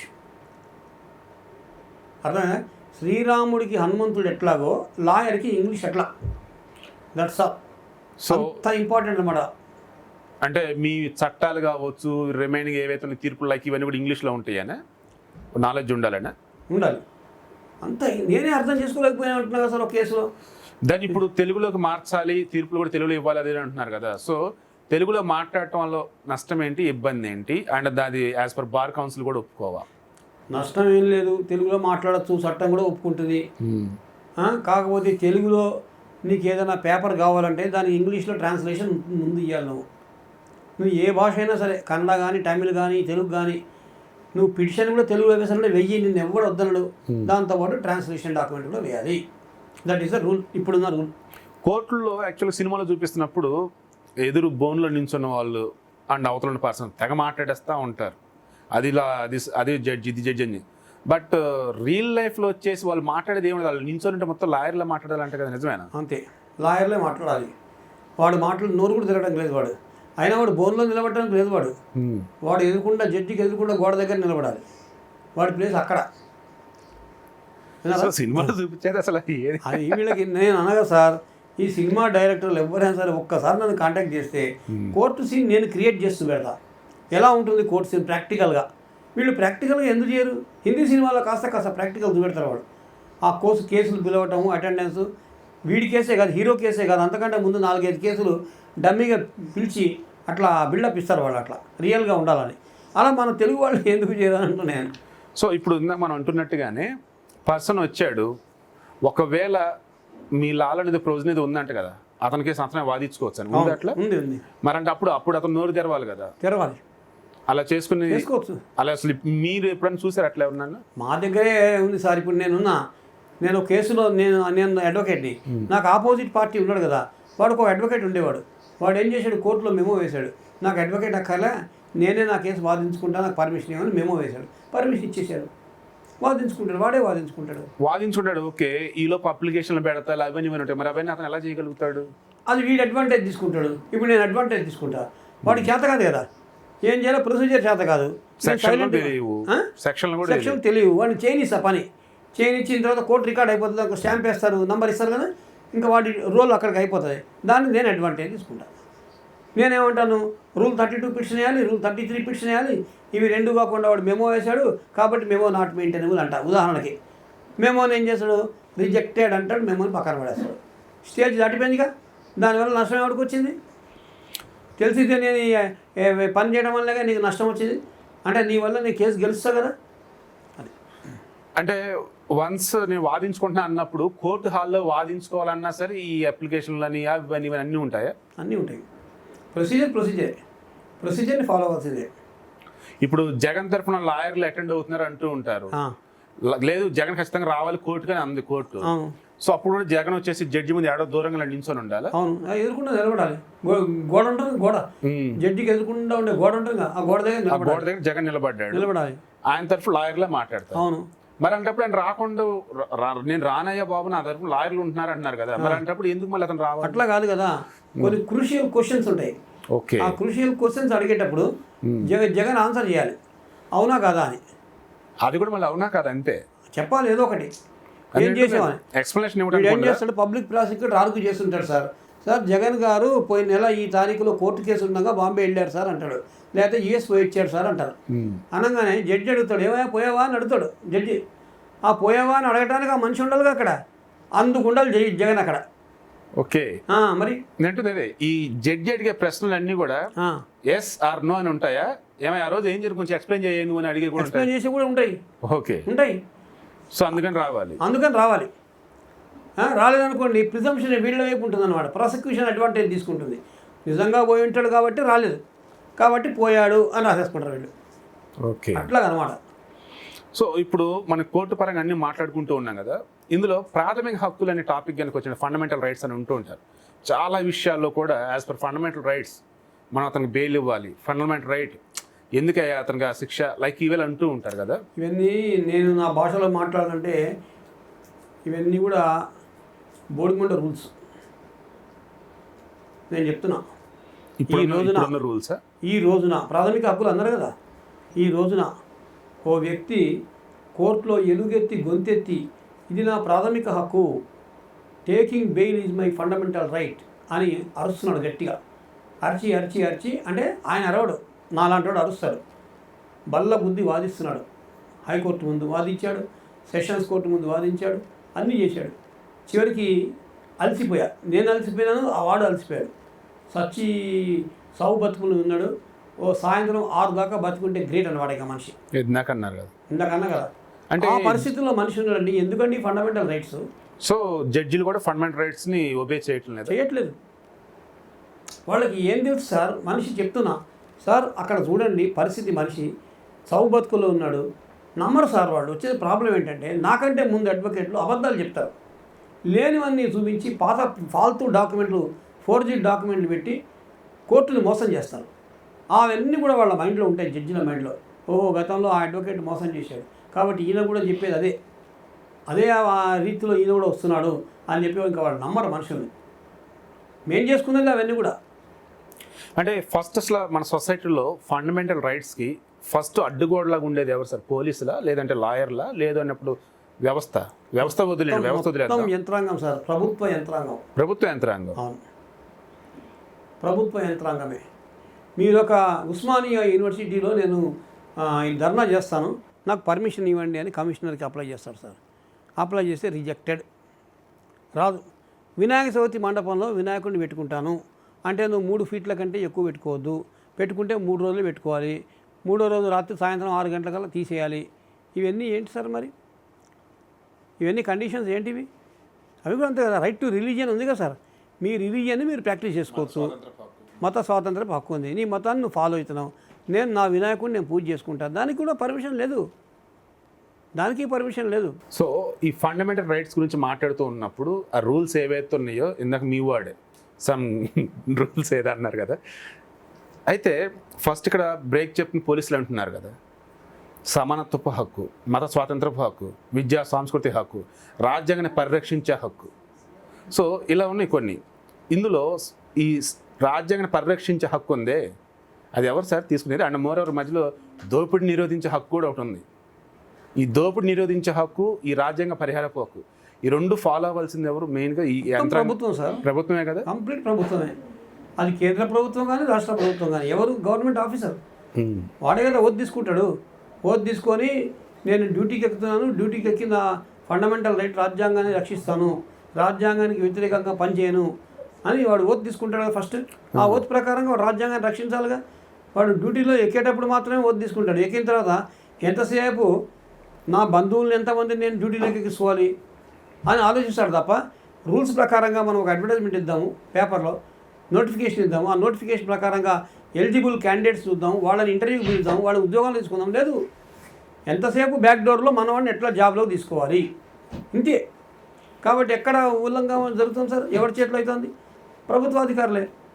అయితే మన రాజ్యాంగం ప్రకారం చూసుకుంటున్నప్పుడు ఈ ఫండమెంటల్ రైట్స్ వైలేషన్ జరిగితే ఐ థింక్ అధికరణ 326 ప్రకారం ఏదో హైకోర్టుకి వెళ్ళొచ్చని, లేదంటే 32 ప్రకారం 226 ఓకే 226 కింద హైకోర్టుకి వెళ్ళచ్చు, 32 కింద సుప్రీంకోర్టుకి వెళ్ళచ్చు. ఓకే. సో అలా వెళ్ళాలంటే మళ్ళీ ఒక లాయర్ని పట్టుకోవాల్సిందే కదా, లాయర్ని పట్టుకోవాల్సిందే, మళ్ళీ కొంత డబ్బులు ఇవ్వాల్సిందే కదా. అవును. ఇవన్నీ మనకి ఎందుకురా బాబు, వాడు ఎలా చెప్తా ఏందో అని చెప్పి జనాలు లాయర్ని పట్టుకుందా, లాయర్ దగ్గర న్యాయం జరగాలి కదా సార్. లాయర్ని పట్టుకుంటారు, డబ్బులు ఇస్తారు, అన్నీ చేస్తారు. ఏది ఫోన్ తీయడు లాయరు. సార్ నాకు ఏ సేవ అయిందని ఫోన్ చేసి లాయర్ ఫోన్ తీయడు. మరి ఎందుకు సార్ ఈ ప్రాథమిక హక్కుల గురించి తెగ మాట్లాడుతూ ఉంటారు జనాలంతా కూడా? అంటే వినటానికి బాగుంటాయా? అంటే చదువుకునేటప్పుడు బాగుంటాయి సార్ ఇవి. నేను లా చదివేటప్పుడు ప్రాథమిక హక్కులు చదివి హీరోలాగా ఫీల్ అయిపోయినా. అమ్మ అయితే మనకి ఇంత పవర్ ఉంది, పోలీసులు తాట తీయచ్చు మనం అనుకున్నా. లా చదివేటప్పుడు మాత్రం మంచి ధైర్యం ఉంటుంది మనకి, ఎన్నో మనకి పవర్స్ చేతిలో ఉన్నట్టుగా ఆడిపించేద్దాం, గడగడలాడిచ్చేది డిపార్ట్మెంట్స్ని అని అనుకున్నాం. ప్రాక్టికల్గా వచ్చిన తర్వాత వాళ్ళ దగ్గర ప్రాథమిక హక్కులు ఇవని చెప్పేసి చూపిస్తున్నారా? వేరేవి చూపిస్తున్నారు వాళ్ళు, వాళ్ళ హక్కులు వేరే పెడుతున్నారు. ఓకే, అట్లా. తర్వాత పోలీసులకు సంబంధించి చూసుకుంటూ ఉన్నప్పుడు 3rd డిగ్రీ అంటే ఇది మామూలుగా పదం వింటేనే జనాలు. అవును. ఇందుకు 1st డిగ్రీ ఏంటి, 2nd డిగ్రీ ఏంటి, 3rd డిగ్రీ ఏంటి? 1st డిగ్రీ మర్యాద. ఓకే, మర్యాద ప్రకారంగా 41 years నోటీస్ ఇచ్చి కూర్చోబెట్టి, బాబు నీ మీద కేసు బుక్ అయింది ఏంటి, నువ్వు మర్యాదగా దానికి జవాబు ఇచ్చిన తర్వాత నీకు నేను నీ తప్పు లేకపోతే నీకు న్యాయం చేస్తా అని ఏదైతే మర్యాదపూర్వకమైనటువంటి భాష ఉంటుందో అది 1st డిగ్రీ. ఈ 2nd డిగ్రీ పోతే చెంప మీద కొట్టడం, రాముడి కొడక చెప్తావా సస్తావా అని ఈ చెంప ఆ చెంప వాయగొట్టడం, లేదా జుట్టు పట్టుకొని 4 అనటం, మినిమం దెబ్బలు.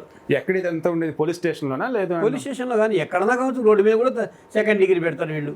ఇది మనకు తెలిసింది అండ్ మీరు చూసింది. జనరల్గా అయితే 2nd డిగ్రీ అంటే అసలు ఏంటి? చెప్తున్నాం కదా, కొట్టడమే. 2nd డిగ్రీ కొట్టడమే, లాఠీతో కొట్టడమే, చేతులతో కొట్టడమే, ఇవన్నీ 2nd డిగ్రీ.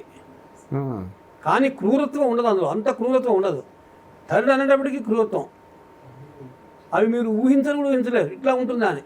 నిన్న మొన్న దానిలో చెప్పారు కదా తొండ వేయటం వేయటం కాదు సార్, ఇంత ఐస్ గడ్డ ఉంటుంది, ఐస్ రౌండ్ ఐస్. దాన్ని ఏం చేస్తారంటే ముందు కొస్సుగా చెక్కుతారు, చెక్కి వీడు నెంబర్ 2 పోతాడే ఆ కన్నంలో గుచ్చేస్తారు. ఒక 3rd డిగ్రీ చెప్తుంది, అదొక పద్ధతి.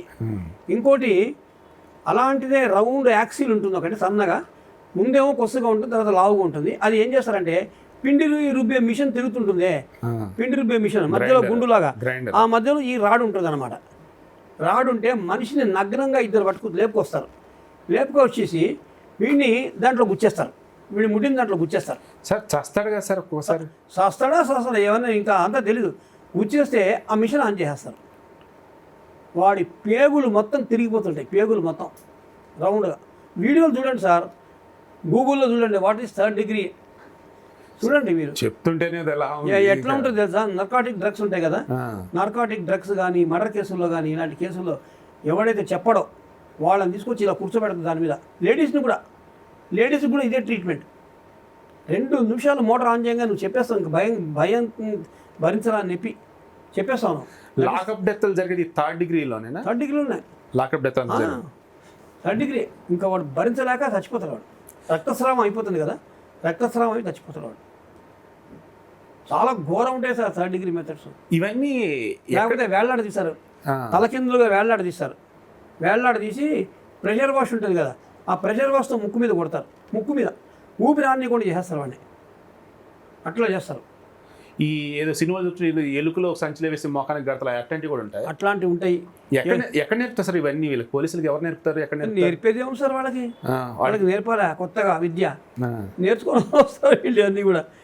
తర్వాత ఆ సీలింగ్కి వేళ్లాడ తీసే చెప్పే కదా, నీళ్ళల్లో ముంచి పెట్టేస్తారు వీడిని, ఊపిరాడిని కూడా. ఎన్ని అయితే మనిషిని నరకం చూపించాలో అవన్నీ 3rd degree sir. In case వాడు ఆల్రెడీ 1st డిగ్రీలో ఉన్నప్పుడే 41 years CRPS నోటీస్ ఇచ్చినప్పుడు చెప్పాల్సి మొత్తం చెప్పాడు 100% వాడు నిజమే చెప్పాడు, వాడు సత్యహరిశ్చంద్రుడు. వాళ్ళు పోలీసులు ఏంటి, అవతల ఉన్నాడు పొలిటీషియన్, వాళ్ళ దగ్గర పైసలు తీసుకోనో ఏదో ఒకటి వీడు చెప్పేది నిజం కాదని చెప్పేసి వాళ్ళు అనుకుంటున్నారు. సో 2nd డిగ్రీకి వచ్చారు, ఇంకా కొట్టారు, ఇది చేశారు. అయ్యా నేను చెప్తుంది నిజం అయ్యా బాబు, మీరు ఏ టెస్ట్ పెట్టి నేను రెడీ, నార్క్ అనాలిసిస్ పెడతారా, లైట్ డిటెక్టర్ పెడతారా, ఏదైనా సరే నేను రెడీ అయ్యవు, చెక్ చేసుకోండి అయ్యా బాబు అంటున్నాడు. 2nd డిగ్రీలో కూడా అయిపోయింది. అగైన్ 3rd డిగ్రీ బట్ చేశారు, వాడు చెప్తుంది నిజమే, కానీ పోలీసులకు అవతల నమ్మారు, పొలిటీషియన్ నమ్మారు నిజం, వాడు అబద్ధం చెబుతున్నాడని చెప్పేసి. అవును, ఆ 3rd డిగ్రీ చేసేసారు. సత్యంబాబు కేసు అదే కదా సార్, సత్యంబాబు కేసు అలాగే 3rd డిగ్రీ పెట్టి పాపం వాడు కాలేజ్. అంటే ఒప్పుకోరా అని చెప్పటం వేరు, వీడు అబద్ధం చెప్తున్నాడేమని చెప్పేసి ఆ రకంగా చేయటం వేరు కదా. అవును.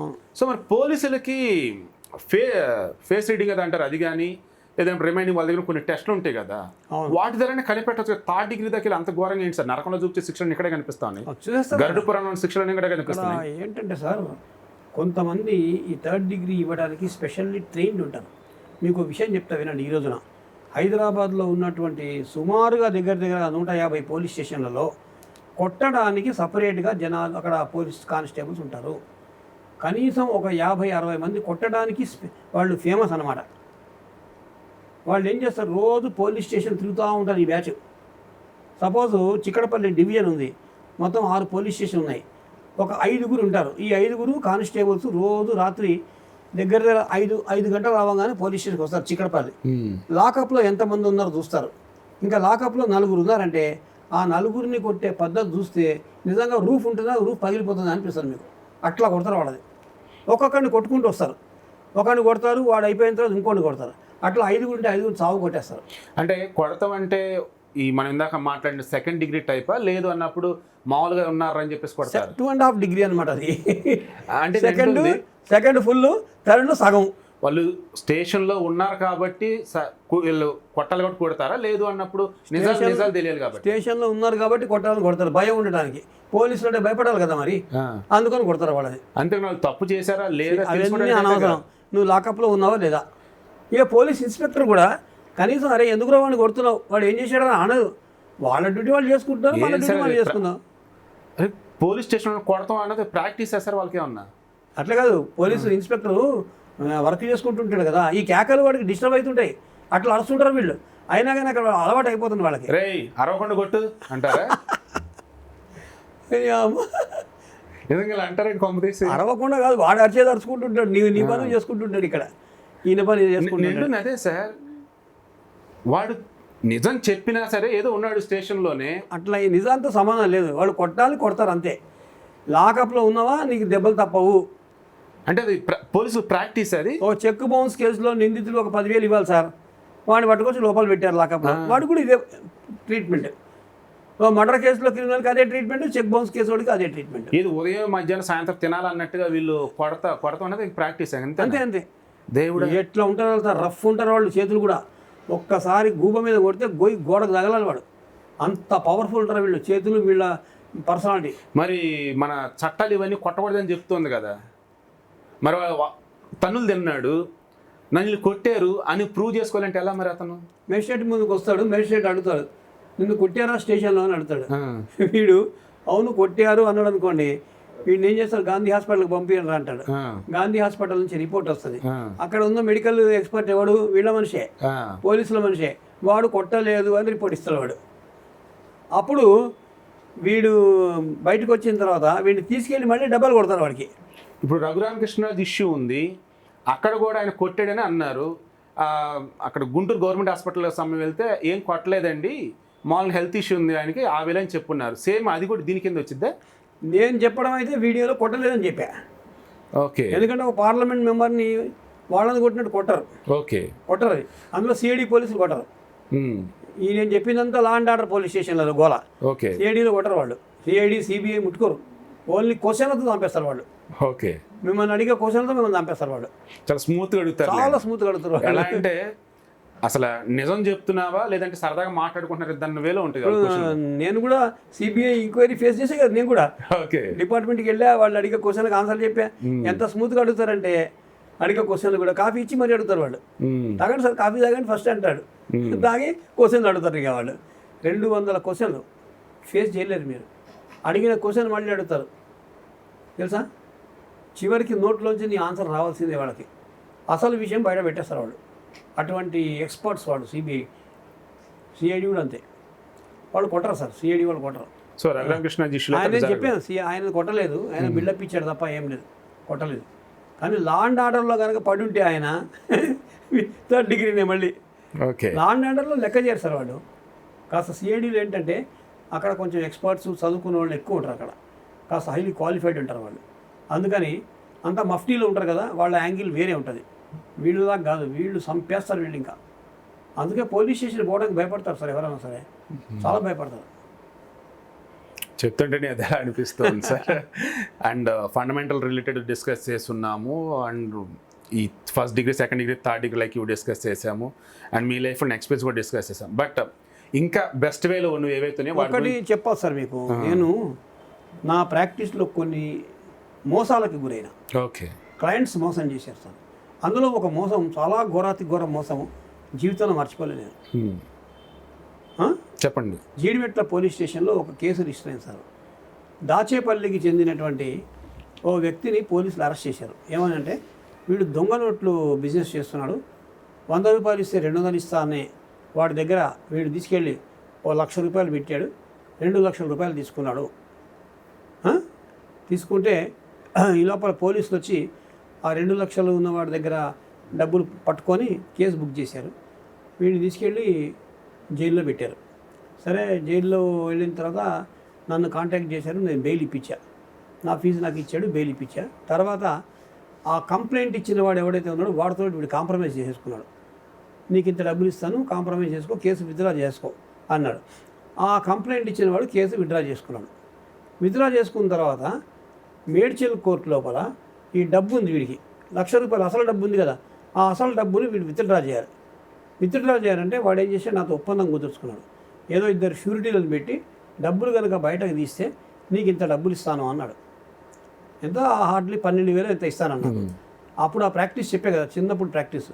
సరే అని చెప్పి నేను ఏం చేశాను, 2 షూరిటీలు పట్టుకొచ్చి వాడికి షూరిటీలు ఇచ్చి ఆ రోజు రాత్రి దగ్గర 7 గంటల దాకా నేను పొద్దున్న నుంచి అన్నం కూడా తినకుండా పనిచేసేసాను. పనిచేస్తే డబ్బులు మొత్తానికి వచ్చాయి వాడికి. డబ్బులు రాగానే మనుషులు ఎలా మారిపోతారో నేను చూసిన, కళ్ళారా చూసింది. వాడు ఏం చేశాడు సార్, వెంటనే మొబైల్ ఫోన్ తీసుకున్నాడు, లోకల్గా ఉన్న ఒక జీప్ని కాంటాక్ట్ చేశాడు సార్. ట్రావెల్స్ వాడికి ఫోన్ చేసి నాకు ఒక జీప్ కావాలి, దాచేపల్లి పోవాలి అన్నాడు. వాడు ఏం చేశాడు, జీప్ వాడు వచ్చేసాడు. ఎంతకో మాట్లాడుకున్నాడు, ఇంత డబ్బులు అప్ అండ్ డౌన్ మాట్లాడుకున్నాడు జీప్. వీడు ఏం చేశాడు, ఎక్కి కూర్చున్నాడు సార్, జీప్లో ఎక్కి కూర్చున్నాడు, బ్యాగ్తో సహా, క్యాష్ బ్యాగ్తో సహా. నేను పిచ్చి ముండడుగులాగా వాడి దగ్గర నిలబడి కింద నా డబ్బులు ఇస్తావా అని అడిగా. వాడు 1000 రూపాయలు ఇస్తున్నాడు సార్, 1000 రూపాయలు ఇస్తున్నాడు. నువ్వు చేసిన పనికి ఇంతే ఫీజు అని 1000 రూపాయలు ఇచ్చాడు. నేను తీసుకోలే ఫీజు, నేను తీసుకొని నాకు మొత్తం ఇయ్యాలన్నా, నేను ఇయ్యాలన్నాడు. సరే పొమ్మన్నా. వాడు జీప్లో వెళ్ళిపోయాడు. వాడు ఎక్కడి నుంచి మా ప్రయాణం అంటే మేడ్చల్ నుంచి సికింద్రాబాద్ దాకా. నేనేమో ల్యాంపరేట్ ఆ స్కూటర్ ఉండేది నాది. ఆ స్కూటర్ మీద నేను వెనకాల, జీప్ వెనకాల, వాడు ముందు జీప్లో. ఒక్కోసారి నేను ఓవర్టేక్ చేయడం, మళ్ళీ వాళ్ళు వెనకాల. అట్లా సికింద్రాబాద్ దాకా వచ్చాం. వాడు వెళ్ళిపోయాడు దాచిపడికి, డబ్బులు ఇవ్వలే. అప్పట్లో మీ కారు ఉంది కదా, అప్పుడు బండి మీద బైక్ ఆ రోజుల్లో. అంటే మొబైల్ ఫోన్ అన్నారు కదా, మొబైల్ ఇవన్నీ వచ్చింది కూడా అరౌండ్ 2004-05 ఆ టైమే కదా ఇది. అంటే అప్పుడు మాత్రం వాడు మొబైల్లోనే కాంటాక్ట్ చేశాడు, మొబైల్లో కాంటాక్ట్ చేశాడు. అందుకనే ఇమీడియట్గా జీప్ వచ్చేసింది అప్పుడు మేడ్చల్ పోలీస్ స్టేషన్లో. బహుశా మరి మేము మొబైల్ వచ్చిన 97లో వచ్చింది మొబైల్, 99 మొబైల్ వచ్చింది. నా నంబరు 99 నంబర్, ఇప్పుడున్న నంబరు. ఓకే. ఏది అప్పుడు ఉండేదంటే జేటీఎం అని ఒక కంపెనీ ఉండేది, జేటీఎం. రెండు, ఒకటి జేటీఎం, ఒకటి ఏమో టాటా. సో అందరికి ఇంకా యూజర్ ఫ్రెండ్లీ అన్నప్పుడు 2004-2005 లైక్ ఆగాలి. Okay, let it. అది సో ఏమైంది, వాడు డబ్బులు ఇవ్వకుండా పారిపోయాడు. అప్పుడు నేను అనుకున్న, దాచేపల్లి వాళ్ళని నమ్మకూడదు అనుకున్నా.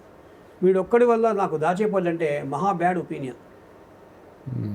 చూసారా, అట్లాగా మోసాలు చేస్తారు అడ్వకేట్లు పని చేయించుకున్న తర్వాత. యాక్చువల్గా అడ్వకేట్లు డబ్బుల కోసం ఎంత పని అని చేస్తూ ఉంటారు కానీ, బట్ వచ్చే క్లయింట్లు కూడా ఇటువంటి వాళ్ళు ఉంటారు. అప్పటి నుంచి నా పాలసీ మార్చుకొని వీళ్ళు నేర్పింది నాకు అవన్నీ. అప్పటి నుంచి నేను అడ్వాన్స్ టోటల్ 100% అడ్వాన్స్ ఇస్తేనే నీ కేసు టేకప్ చేస్తారు, అయితే చేయను. నంబర్ 1 నా పాలసీ అదే, ఫుల్ పేమెంట్ అడ్వాన్స్ ఇచ్చేసేయాలి. పని అవ్వకపోతే 100% నేను రిఫండ్ ఇస్తాను. మరి మధ్యలో కోర్టు ఫీజులని, తర్వాత అవి ఇవి ఖర్చులు అవన్నీ మినహాయింపు కాదు, అవి కూడా రిఫండ్ ఇచ్చేస్తాను. అవునా? అవును. వైజాగ్ తిరుపతిలో ఒక మర్డర్ కేసు టేకప్ చేశా. 5 లక్షలు ఫీజు ఇచ్చాడు, 5 లక్షలు ఇచ్చాడు ఫీజు. కేసు చేశా, లాస్ట్లో కన్విక్షన్ పడ్డది. తర్వాత అప్పీల్ వేసాం హైకోర్టులో, ఆంధ్ర హైకోర్టులో ఉంది అప్పీల్, పెండింగ్ ఉంది. తర్వాత నేను పోలేకపోతున్నా, ఈ ఆరోగ్యం వల్ల నేను పోలేకపోయి వాడికి ఫోన్ చేశా, రమ్మన్నా. వాడు వచ్చాడు, ఇట్లా ఉంది, ఎన్ఓసి ఇచ్చేస్తున్నాను, నీ ఫైల్ తీసేసుకోమన్నా. వాడు నాకు 5 లక్షలు ఇచ్చేసేయమన్నాడు. నువ్వు నాతో అగ్రిమెంట్ చేసుకున్నావు, ఆ అగ్రిమెంట్ ప్రకారంగా నాకు 5 లక్షలు ఇచ్చేసేయాలన్నాడు. సరే, వాడిని కన్విన్స్ చేసి ఇట్లా చేస్తే 3 లక్షలు ఒప్పుకున్నాడు. నేను ఖర్చు పెట్టిందే 3.5 లక్షలు, ఫ్లైట్లకు కానీ తిరిగినందుకు కానీ. అక్కడ తిరుపతిలో హోటల్స్, మా జూనియర్లు అందరినీ పట్టుకెళ్ళా. ఒక 8 మంది జూనియర్లను నేను కార్లలో తీసుకెళ్ళా తిరుపతి. అక్కడ హోటల్లో భోజనాలు అంతా ఖర్చు దగ్గర 3.5 లక్షలు ఖర్చు అయింది నాకు. అయినా కూడా వాడికి 3 లక్షలు ఇచ్చేసాను.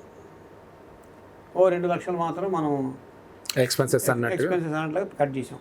అట్లా ఉంటాయి మాకు. మరి ఇంత రూల్స్ రెగ్యులేషన్స్ ఫాలో అవుతూ, ఇంత ఎథిక్స్ మోరల్స్తో ఉన్నారు కదా, అసలు లాయర్లకు ఉండనవే అవి అంటారు కదా. మీరు చూస్తే నాకు ఉండేది అవి అంటారు. నాకు భయం సార్, ఎందుకు చెప్తాను, నాకు భయం. ఎవడు వస్తాడు, ఇందాక చెప్పే కదా బుడ్డుబాలు, వాడు వచ్చాడు, వాడు ఏమన్నాడు, నా డబ్బులు నాకు ఇచ్చే, నా కట్ట నాకు ఇచ్చేయి, లేకపోతే పరిస్థితి ఇది కత్తి. ఈ ఒక 5 లక్షల రూపాయల కోసం నేను పొడిపించుకొని మళ్ళీ స్టార్ హాస్పిటల్లో చేరి 12 లక్షల బిల్లు వేయించుకోవాలి నేను. చెప్పండి సార్. ఓకే. అందులో ఆ హాస్పిటల్ రెడీగా ఉంటారు, వాళ్ళు ఎప్పుడు వస్తాడో కదా అనేది బిల్ వేద్దామని. వాళ్ళు ఫేమస్ వాళ్ళు. అందుకని నేను పోతే 5 లక్షలు మనకి. ఇటువంటి వాడు వద్దు సార్ నాకు. సో కళానిధి గారు ఓ రకం చెప్పాలంటే మిమ్మల్ని మీరు చెక్కుకుంటూ ఇంత గొప్ప మనిషిగా మార్చుకున్నారు కదా. అంటే necessity is the mother of invention అన్నట్టుగా ప్రతిదీ అలా తెలుసుకుంటూనే ఉన్నారు మీరు. మీ అవసరాలు మీకు అన్ని తెలిసేలా చేస్తారు. ఈవెన్ డబ్బుల విషయంలో కూడా ఆ వేళని అడ్వాన్స్ తీసుకోవటం కావచ్చు, ఒకవేళ కేసు ఓడిపోతే మళ్ళీ రిటర్న్ ఇవ్వటం అసలు. చిన్నప్పుడు ఒక అద్దెంట్లో ఉండి ఆ వేళటువంటి కళానిధి ఈరోజు సొంత ఇంట్లో ఉన్నాడు. గుడ్. ఎంతవరకు సంపాదించి ఉండొచ్చు? సొంత ఇల్లు అంటే నా సొంతది కాదు, అది ఎంతో సగం సొంతం మా అమ్మాయిది. అవునా? పిల్లలు ఎంతమంది సార్? పిల్లలు ఒక అమ్మాయి, అంటే ఇంకొక అబ్బాయి ఉండేవాడు, చనిపోయాడు. సారీ. ఏ ఏజ్లో సార్? ఆడు 3 ఏళ్ళప్పుడు చనిపోయాడు. ఓ పసిపిల్లడు ఉన్నా. హెల్త్ ఇష్యూయా సార్? హెల్త్ ఇష్యూ కాదు, యాక్సిడెంట్. ఓ ఐఎమ్ ఒక సారీ. నీళ్ళ కుంటలో పడి చనిపోయాడు ఆడుకుంటూ. ఊర్లోనా సిటీలోనా? సిటీలో, హైదరాబాద్ దిల్సుఖ్ నగర్లో. తెల్లవారితే ఉగాది పండగ, ఉగాది ఫెస్టివల్. సరే మా వాళ్ళు, మా ఆవిడను మా బ్రదర్లా వైఫ్ ఇద్దరు, మా అత్తగారు ముగ్గురు కలిసి కూరగాయలు కొందాం రేపటికి, ఉగాదికి కావాల్సిన తేవాలిగా సామాన్లు తెద్దామని వాళ్ళు ముగ్గురు అటు వెళ్ళిపోయారు. ఈ పిల్లలు మా బావమరిది ఇంట్లో ఆడుకుంటున్నారు, చిన్న పిల్లలు, 3 ఏళ్ళ వాళ్ళు. ఒక 4-5 పిల్లలు ఇంటి చుట్టూరా రౌండ్లు కొడుతున్నారు, ఆడుకుంటున్నారు. నేను ఆ పక్కన కూర్చొని నా మోటార్ సైకిల్ నేను రిపేర్ చేసుకుంటున్నాను. నేనే చేసుకుంటున్నా రిపేర్. నేను అంత గమనించలే వీళ్ళని, పిల్లల్ని. వీడు ఏం చేశాడు, పిల్లడు రౌండ్ తిరుగుతూ ఒక కార్నర్లో ఒక మ్యాన్ హోల్ ఉంది. ఆ మ్యాన్ హోల్ మీద ఉన్న కవర్ దొంగలు ఎత్తుకుపోయారు సార్. ఎత్తుకుపోతే మా బ్రదర్ ఏం చేశాడు, దాని మీద ఒక కిరసనాయిల్ డబ్బా టిన్ షీట్ని కట్ చేసి రౌండ్గా కట్ చేసి దాని మీద పెట్టాడు. అది కూడా కాస్త ఎక్స్ట్రా కూడా పెట్టలే, కరెక్ట్గా మూతకు సరిపడేంత కట్ చేసి పెట్టాడు. ఎప్పుడైతే పిల్లడు కాలు దాని మీద పెట్టాడో ఆ షీట్ బెండ్ అయిపోయి నిలువుగా ఇట్లా మునిగి లోపలికి వెళ్ళిపోయాడు సార్. వెళ్ళిపోయిన 2 మినిట్స్కే మా బ్రదర్ని అడిగాడు, వీడేడు కుర్రాడేడని. నేను ఎక్కడో ఆడుకుంటున్నాడు నాన్న. ఆఫ్టర్ 1.5 అవర్ తర్వాత వెతికితే ఇంకొక బ్రదర్లో ఉన్నాడు. వాడికి డౌట్ వచ్చి పంపదీసి మ్యాన్ హోల్లో పడ్డాడేమో అని చెప్పి వాడు మ్యాన్ హోల్లోకి దిగితే లోపల ఉన్నాడు. ఎంత ఘోరం అంటే తెలుసా సార్ అది. ఈ రోజున సార్ నేను చెప్తున్నాను, నా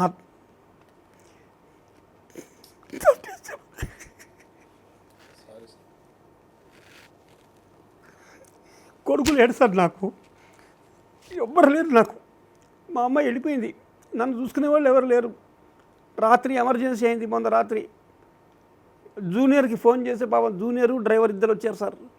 వాళ్ళిద్దరు నన్ను తీసుకెళ్ళి శాలిని హాస్పిటల్ అడ్మిట్ చేశారు. 3 గంటల రాత్రి అడ్మిట్ చేశారు. నా కొడుకుంటుంటే ఇన్ని బాధలు నాకు ఎందుకుండేవి సార్. ఈరోజు కూడా ఇంకా ఇంతమందికి ఇంకా డబ్బులు ఇవ్వాలి, నేను ఎక్కడి నుంచి తేవాలి, వీళ్ళకి ఎన్ని కష్టాలు పడుతున్నాను సార్ నేను. వాళ్ళు మియాపూర్లో ఉంటారు సార్. వాళ్ళు చిన్న 2 పిల్లలు, ఆమెకి చదివించుకుంటుంది, ఆమె బతుకుతుంది అక్కడ.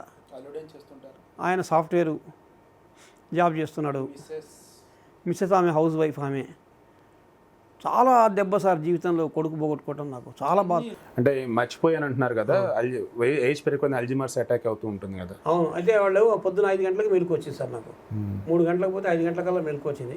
వాళ్ళు చేయాల్సిన టెస్టులు చేశారు. అన్నీ చేసి, సార్ మీరు జాగ్రత్తగా ఉండాలి, షుగర్ విషయంలో మీరు తగ్గించేసేయండి, షుగర్ డౌన్.